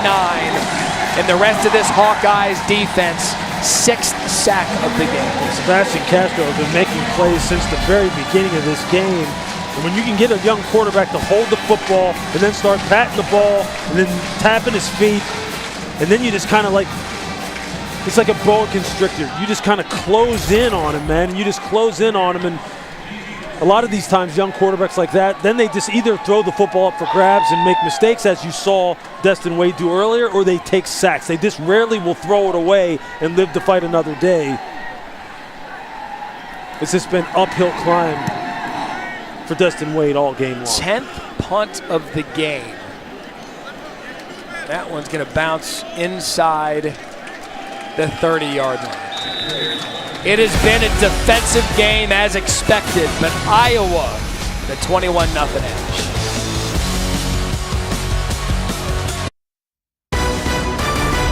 The TransPerfect Music City Bowl on ABC is brought to you by TransPerfect, simplified global business, and in part by Gaylord Opryland Resort. Everything in one place so you can have it all. Last 5 champions of the TransPerfect Music City Bowl, including Purdue over Tennessee a year ago, 48-45 in overtime. That a classic. Lewis Riddick, Matt Berry, Harry Lyles back with you. Kentucky's just set a record you probably don't want to set. Their 10th punts is a Music City Bowl record. And Kentucky, the first team to punt the ball 10 times in a bowl game since Oregon in 2018. Yet they've outgained Iowa, yet they're down 21-0. And because of it, look, say what you want, Kentucky's defense, they got a season-high 8 3-and-outs. They've been good today, Lewis. Yeah, and I'll tell you what, they have been putting the pads on these guys when they get them boxed in and playing with some physicality, as you see here numerous times with Zion Childress making big plays, Big Deion Walker making a big play. Jordan Wright has made big plays. J.J. Weaver's made big plays. They've all come up and they've really done their part trying to limit this limited Iowa offense, but the offense for Kentucky has just not been able to get anything going. That a good throw by Labus and a first down to Vine. That's a beautiful throw. And a gain of 12. I mean, you see how comfortable he is outside the pocket. And look, we said it in the beginning of this telecast that he admitted that that's where he's most comfortable. Out on the perimeter, where he can be a dual threat, where if it's not clean for him, he'll pull it down and run it. I mean, this is as good. This is how it's supposed to look. That's how it's supposed to look. Puts the ball in perfect location for Vines on the sideline. And again, I've seen him do this in his college tape, rolling right or rolling left. And if you're Brian Ferentz, I mean, look, roll him out more. Let him get some good tape. You know he's not likely going to be the quarterback here in 2023. But this is helping him. The fake to Patterson. And this is what they did in the opening drive. That to Laporta. You fake the handoff, you get him on a naked boot, you get him out of the pocket. You got an injured Kentucky player down. Looks like number 95, Jamarius Dinkins. Jamarius Dinkins, the redshirt freshman out of Columbus, Ohio, down on the field for Kentucky. So the first injury here of the ball game will step aside while they tend to Dinkins. Back to Nashville after this. All right, so there you see Jamarius Dinkins walking off under his own power for the Kentucky defense, which has been stout all afternoon, down 21-0, Week 17, big AFC Monday Night Football matchup for you. Josh Allen and the 12-3 Bills taking on Joe Burrow, 11-4 Bengals. Coverage begins Monday Night Countdown at 7 o'clock on ESPN2. It's good to be king of the NFL right now. That's going to be a heck of a game, bro. I mean, Joe Burrow is right now the guy. He really is. The guy. The Bengals started off a little slow. They're right back to where they want to be as Labus takes a shot over the middle. What a catch by Nico. Nico Ragaini with the catch. There it is. That's the seam ball that he missed earlier to Sam Laporta, and now he hits it this time. You see him, has to put it over the linebacker's head. Ragaini. Yeah, Matt, tell him. I got the pronunciation right. Pronunciation's right. Ragaini forever. This year, he changed it to Ragaini. We confirmed 4 times. That's a nice catch. Nice throwing catch. He'll be back for a 6th year. That's a good back shoulder throw. Very 84 nice. to Sam Laporta. And now Labus is just out there spinning the bean. I mean, he's 12 for 18, 130 yards and a TD. Look, Levis is starting to settle in right now. You know, he does not look like a guy who was nervous. I mean, look at that. I mean, that as soon as Laporta turns around, that ball is right there. That's the kind of stuff you see on Sundays. Okay, and I'm not saying all of a sudden that let's slow down. Joe Levis isn't a. I'm just saying that's the kind of thing that you see, and that has to make Kirk Ferentz happy right now, and Brian Ferentz. Again, going into this game, and we talked about it with Kirk in the meetings. Coach Ferentz said, Cade McNamara is your guy next year. Right. We're not beating around that bush, are we? Sure. No, that is correct. Cade McNamara is the guy, transferring in from Michigan. But what you do learn is you learn what you have behind McNamara, and I think Levis has had a nice first start to his career. Yeah, look, and if you're Joe Levis, look, we know how the transfer portal goes now. These guys can put some tape out there, and next thing you know, they're on the move and they're going somewhere else, where a team is watching him going, hey, you know what? Maybe they do have something there with this young man. So Iowa's going to call a timeout before 3rd and short. That's the first of the half. Seemed to be some discrepancy on the play prior. We will step aside. 3rd and 1 for the Hawkeyes when we come back.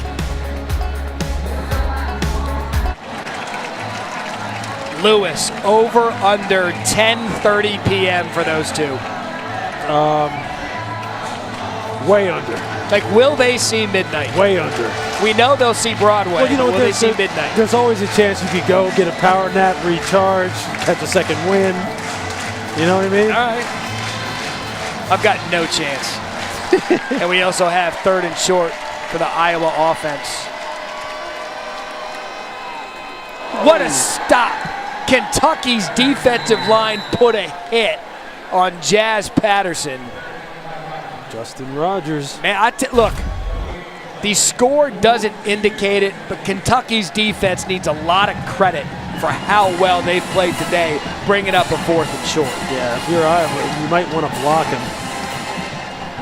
But no, that's just a nice play. Nice play by their front four. Look, this defense, it's quality. It's quality. They played as hard as they could today. Fake for Levis. He's in trouble. And he's just going to throw that away. So again, the Kentucky defense holds Iowa's offense. J.J. Weaver provided the pressure. And Kentucky's going to get the ball with under 6 minutes here in the 4th quarter. The agent had Luke Lachey locked up down the field.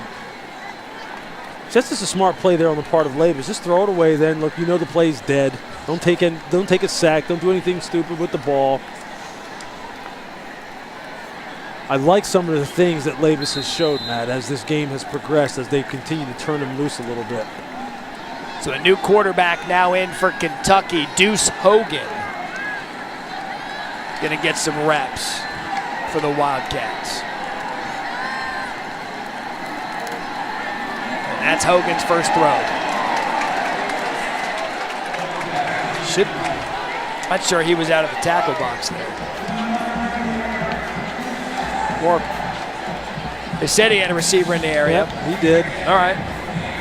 Tavian Robinson was over here along the sideline. Look, I think it's just become that kind of game, that kind of, we're at that situation in this game here where let's just find out who else is on the roster, what else do we have.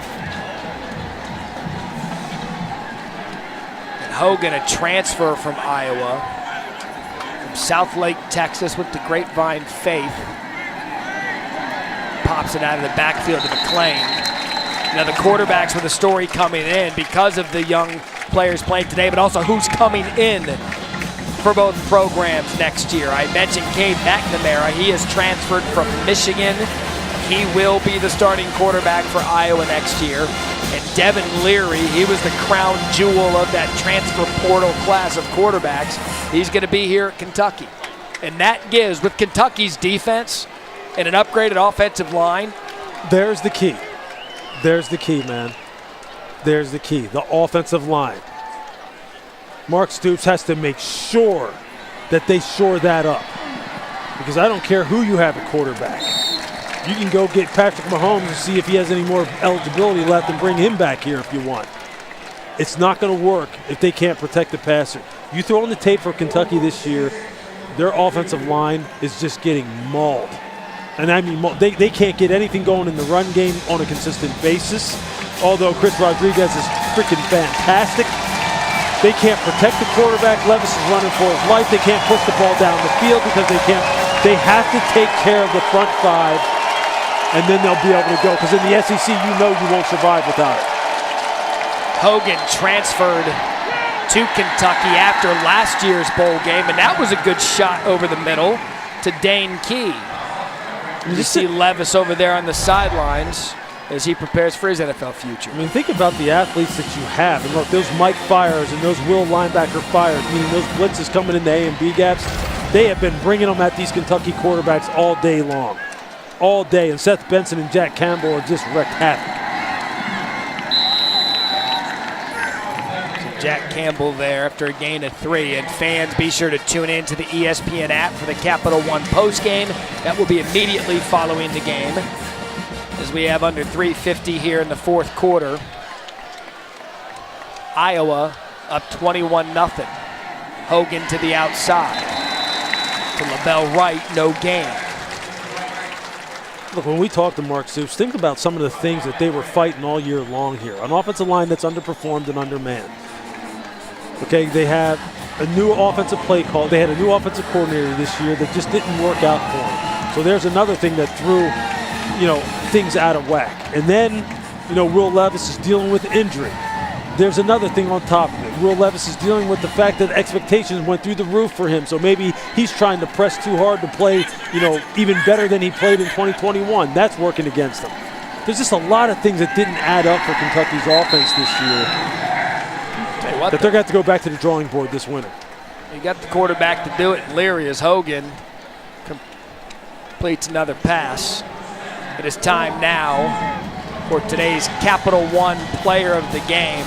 You knew it would be someone on Iowa's defense, and it's Jack Campbell. What an afternoon Campbell had. Yeah, Captain America, Winter Soldier, man. This guy. 10 tackles, a sack, and 2 TFLs. Yeah, I mean, he's been everywhere. And, give Iowa credit, man. Give defensive coordinator Phil Parker credit.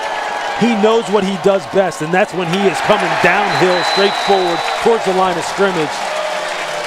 And he can hunt along with his guys like Deontay Craig, who just made the TFL right there. A flag at the end of that play. My guess is Kentucky's had about enough.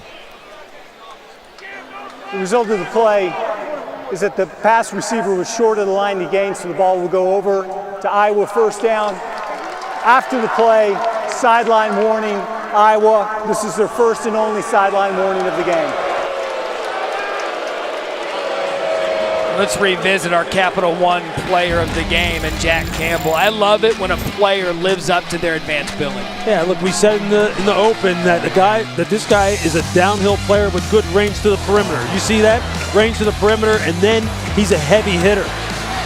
When he blitzes, he has enough speed to track down quarterbacks out on the edge when they try and escape the pocket and run away from him.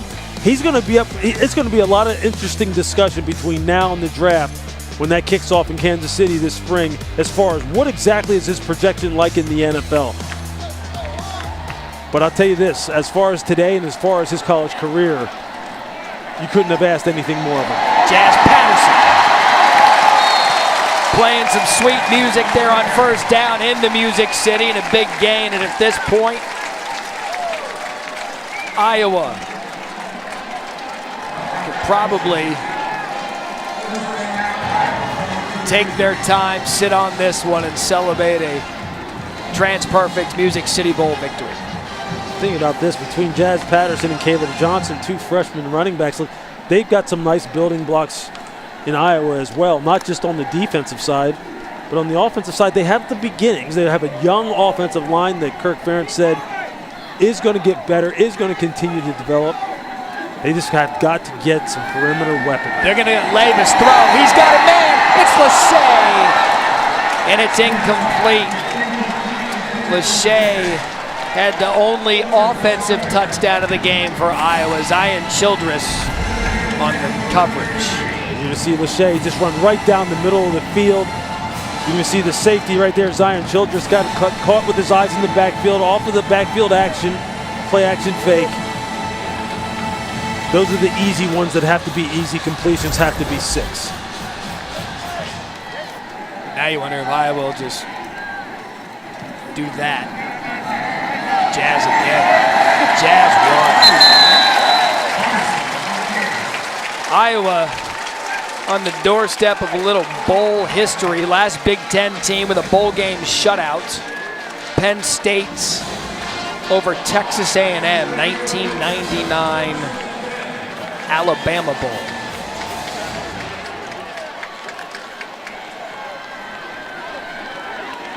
Now 1st and 10.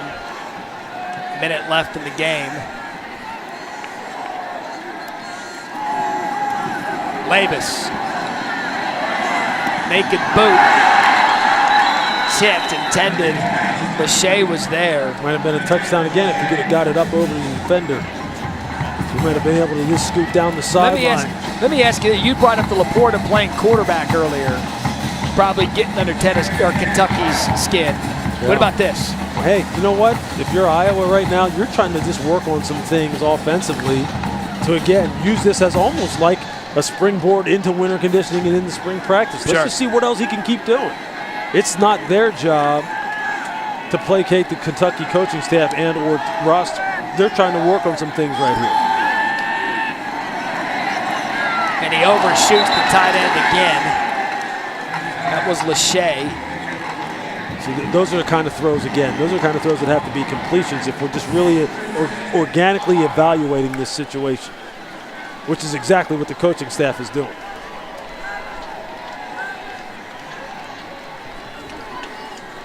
Redshirt freshman, his first start, 14 of 24, 139 yards and the touchdown. 212 total yards offense for the Hawkeyes, but it was the 2 pick sixes that were the difference in this one. And there's Kentucky. Probably had enough of seeing Iowa run ball plays. This is just the beginning of a busy New Year's Eve of college football. That will do it. Got Michigan, TCU, 4 p.m. Eastern, the Verbo Fiesta Bowl, the nightcap, the Chick-fil-A Peach Bowl, Georgia, and Ohio State. So Iowa gets the shutout over Kentucky in the TransPerfect Music City Bowl, 21-0.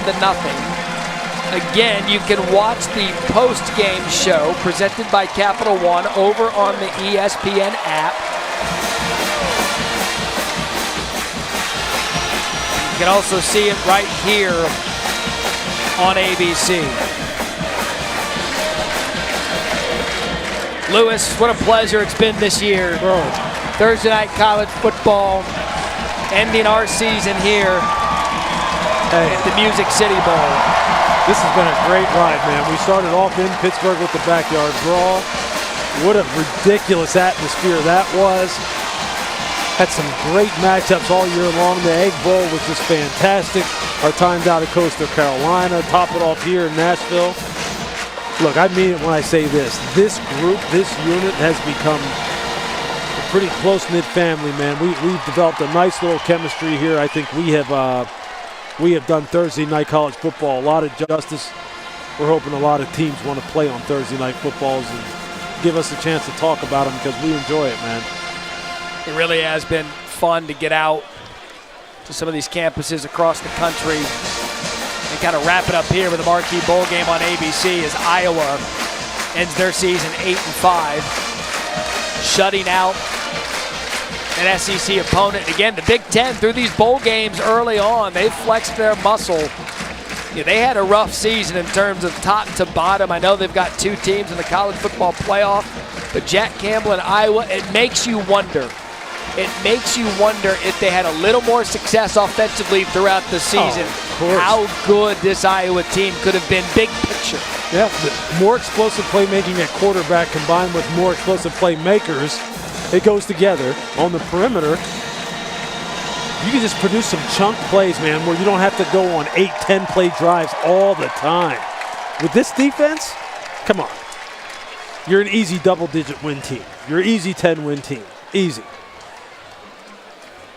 And Kirk Ferentz is one of the best. He understands what he's working with. He understands what this team needs. Just like Mark Stoops understands what his team needs.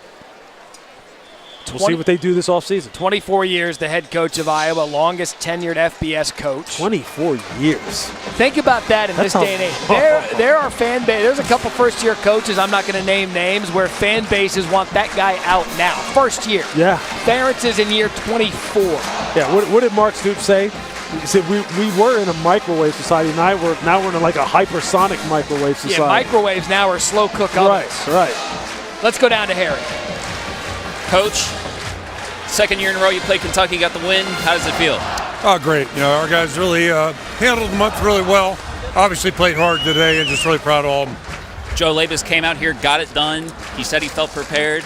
How did you think of his performance? I don't mind telling you, I was a little nervous. I think all of us were, but can't say enough about Joe. Thought he did a great job and, great future. It was a tough month for him, a lot to learn, but I thought he did a great job with us today. Didn't make any critical errors for us, and defense did a great job. Special teams were huge. And this was Jack Campbell's last game. He had a big game.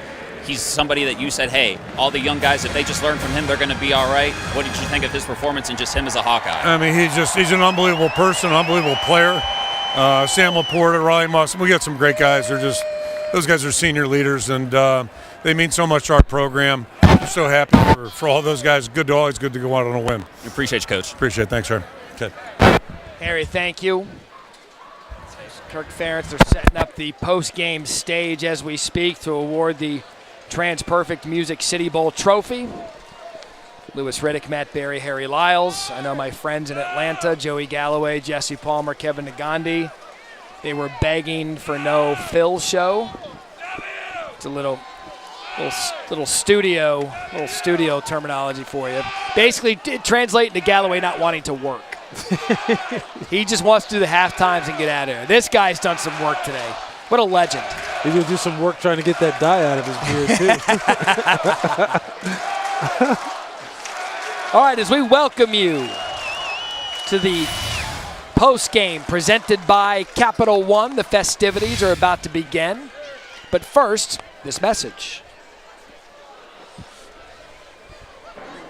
The Venture X card from Capital One gives you premium travel benefits, like 2 times miles on every purchase. The noise canceling. You're being too loud. Thank you.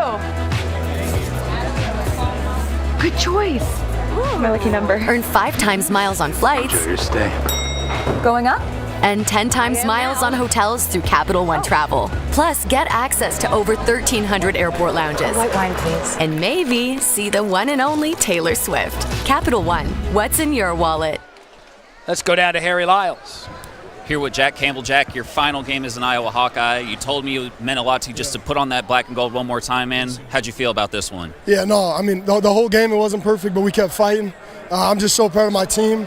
And just the opportunity to come out here with all these guys, that's what it's all about, and the coaching staff just believing in me and believing in each one of these individuals over here. That's what it's all about. So it was a perfect display of Iowa football today. I'm just so honored to be in that legacy. But these next guys are going to continue to carry it on. But I'm just so proud of my teammates, and hell of a win today. So. And guys, leaders like you and Sam had said, hey, we trust Joe to come out here and make this start. What'd you see out of him today? Joe, he's the man. So that's all I got to say.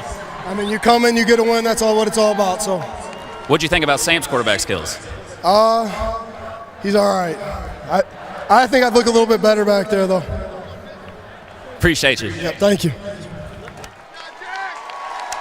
Lewis Riddick, Matt Berry alongside, just got finished calling this game. And look, when you set up a game, we talked about the defenses, both Kentucky and Iowa's. You got to give Kentucky's defense a ton of credit. Only one offensive touchdown. The difference, the 2 pick sixes from Iowa's defense, and that's what you've come to expect from this program. They're going to play stingy defense. They're going to play special teams. They got the win here this afternoon. Yeah, when you turn on Iowa's tape, and I mentioned this to their coaching staff, it's refreshing to see a team that plays with great football body position, great eyes as far as what they're supposed to be looking at. They play with good pad level. They just play the football game hard, fast, fundamentally sound, and it translates to consistent performances like you saw today. That if you don't have a quarterback that is very, very dialed in as far as pre-snap and post-snap reads, and or you have better personnel, you're going to struggle. And that's what happened to this Kentucky offense today. Let's get into today's Capital One rewarding performance. You just heard from him a second ago with Harry, but it's the All-Everything Butkus Award-winning Jack Campbell who got it done today for the Iowa defense. 6'5", 246 pounds. This is a grown man playing football, man. He hits like a grown man. He has a grown man mentality. Like I said, every coach that you talk to at Iowa says he's too good to be true, meaning he's the hardest worker and he's the best person. The hardest worker, one of the best players, who's also one of the best teammates that they could possibly have. That's exactly in the scouting world at the next level what you're looking for. Right. When the hardest worker is the best player, or the best player is the hardest worker, and he's a good person. And Campbell, obviously, with all the postseason accolades, could have opted out, wanted to play in the black and gold one more week. Same with Laporta. As they continue to set up the stage. Wonder if Harry Lyles is ready for the toss. I guess you find out if you toss it to him. We're working on it. All right, Harry. You just. Why? I can just pick out that jacket down there on that stage, Harry. I tell you what, you're kind of like standing out. You almost look like you're like made for the red carpet or something. Hey, I mean, we got to dress up, right, guys? This is what the Thursday Night Crew does. Yeah, you set the standard. I like it. Got to. All right, Harry, whether you like it or not, we're starting the trophy celebration. It's all you. All right, guys, we're here with Team Trophy presenter, TransPerfect advisor Bruce Reddit. Bruce, honors are yours. On behalf of 8,000 employees of TransPerfect all over the world, we're proud to deliver this trophy. Well won. Thank you, Bruce. First, our guys played great today. I made a critical error yesterday. I said transparent bowl in the media, and this has been a TransPerfect experience, so we really appreciate it. Thank you, guys. Thank you. Thank you. Appreciate it, guys. Thank you.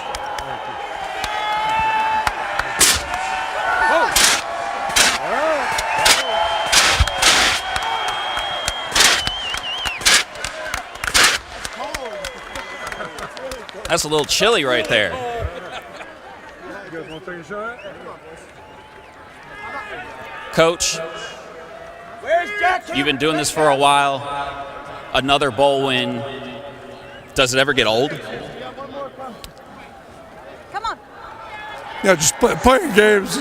Playing games is great. And the great thing about bowl games, it's another month to be together as a team and work together, and then have a chance to compete together. And this is a great group of guys that we've had some challenges this year, but it's been as fulfilling and enjoyable year as I can remember. So just so proud of these guys. We see the emotion out of you here. We know you've got a great group of seniors here, a lot of guys that have put a lot of hard work and energy into this program. Yep. Just what does that mean to you?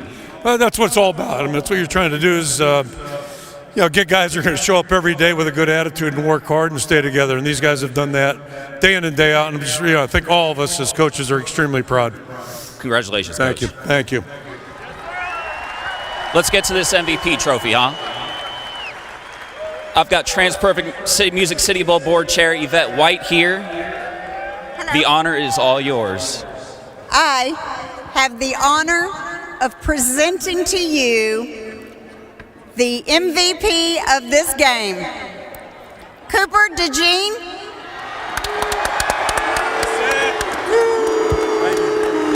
7 touchdowns, 1 interception for a return, and 7 tackles. Okay. 7 touchdowns sounds good too, though. Yeah, 7. Okay, 7 tackles, 1 tackle for a return, for a loss, right? And an interception for return touchdown. Thank you. You're welcome. You're welcome. Congratulations. Cooper, what was your attitude coming into this game, and how do you feel like your guys played? Yeah, I think throughout this whole month we've been working for this moment. I couldn't have got this award without all these guys, the defense, the offense. Everybody did their part today, so it was good to come out with the win. Congratulations. Enjoy this one. Thank you. Your 2022 TransPerfect Music City Bowl champion Iowa Hawkeyes, everybody. Harry, great job. Thank you. Thank you to everyone who was a part of this broadcast, setting up a great day of college football over on ESPN. As we get you wrapped up here on ABC, Lewis Riddick, Matt Berry alongside. Let's talk quickly semifinals. The first game, the Verbo Fiesta Bowl, TCU taking on Michigan. TCU's offense against a stout Michigan defense, although J.J. McCarthy and the Wolverines, they can score as well. That's going to be a fun early one. Yeah, it is. That's a contrast in styles, although there are some who believe that TCU can bang with the big boys too. We'll find out. I just kind of like the mojo that Michigan's got going. I like the chemistry. I like the attitude of that team this year. Get me to the nightcap now. Georgia trying to defend. C.J. Stroud and the Buckeyes get a second chance at football life, getting in the playoff as the 4 seed. Look, we're going to find out about what a high school coach one time questioned, which was my intestinal fortitude when I was in high school. Just how tough are you? How much can you withstand? How much can you bounce back from getting whipped like you did at the end of the year, Ohio State?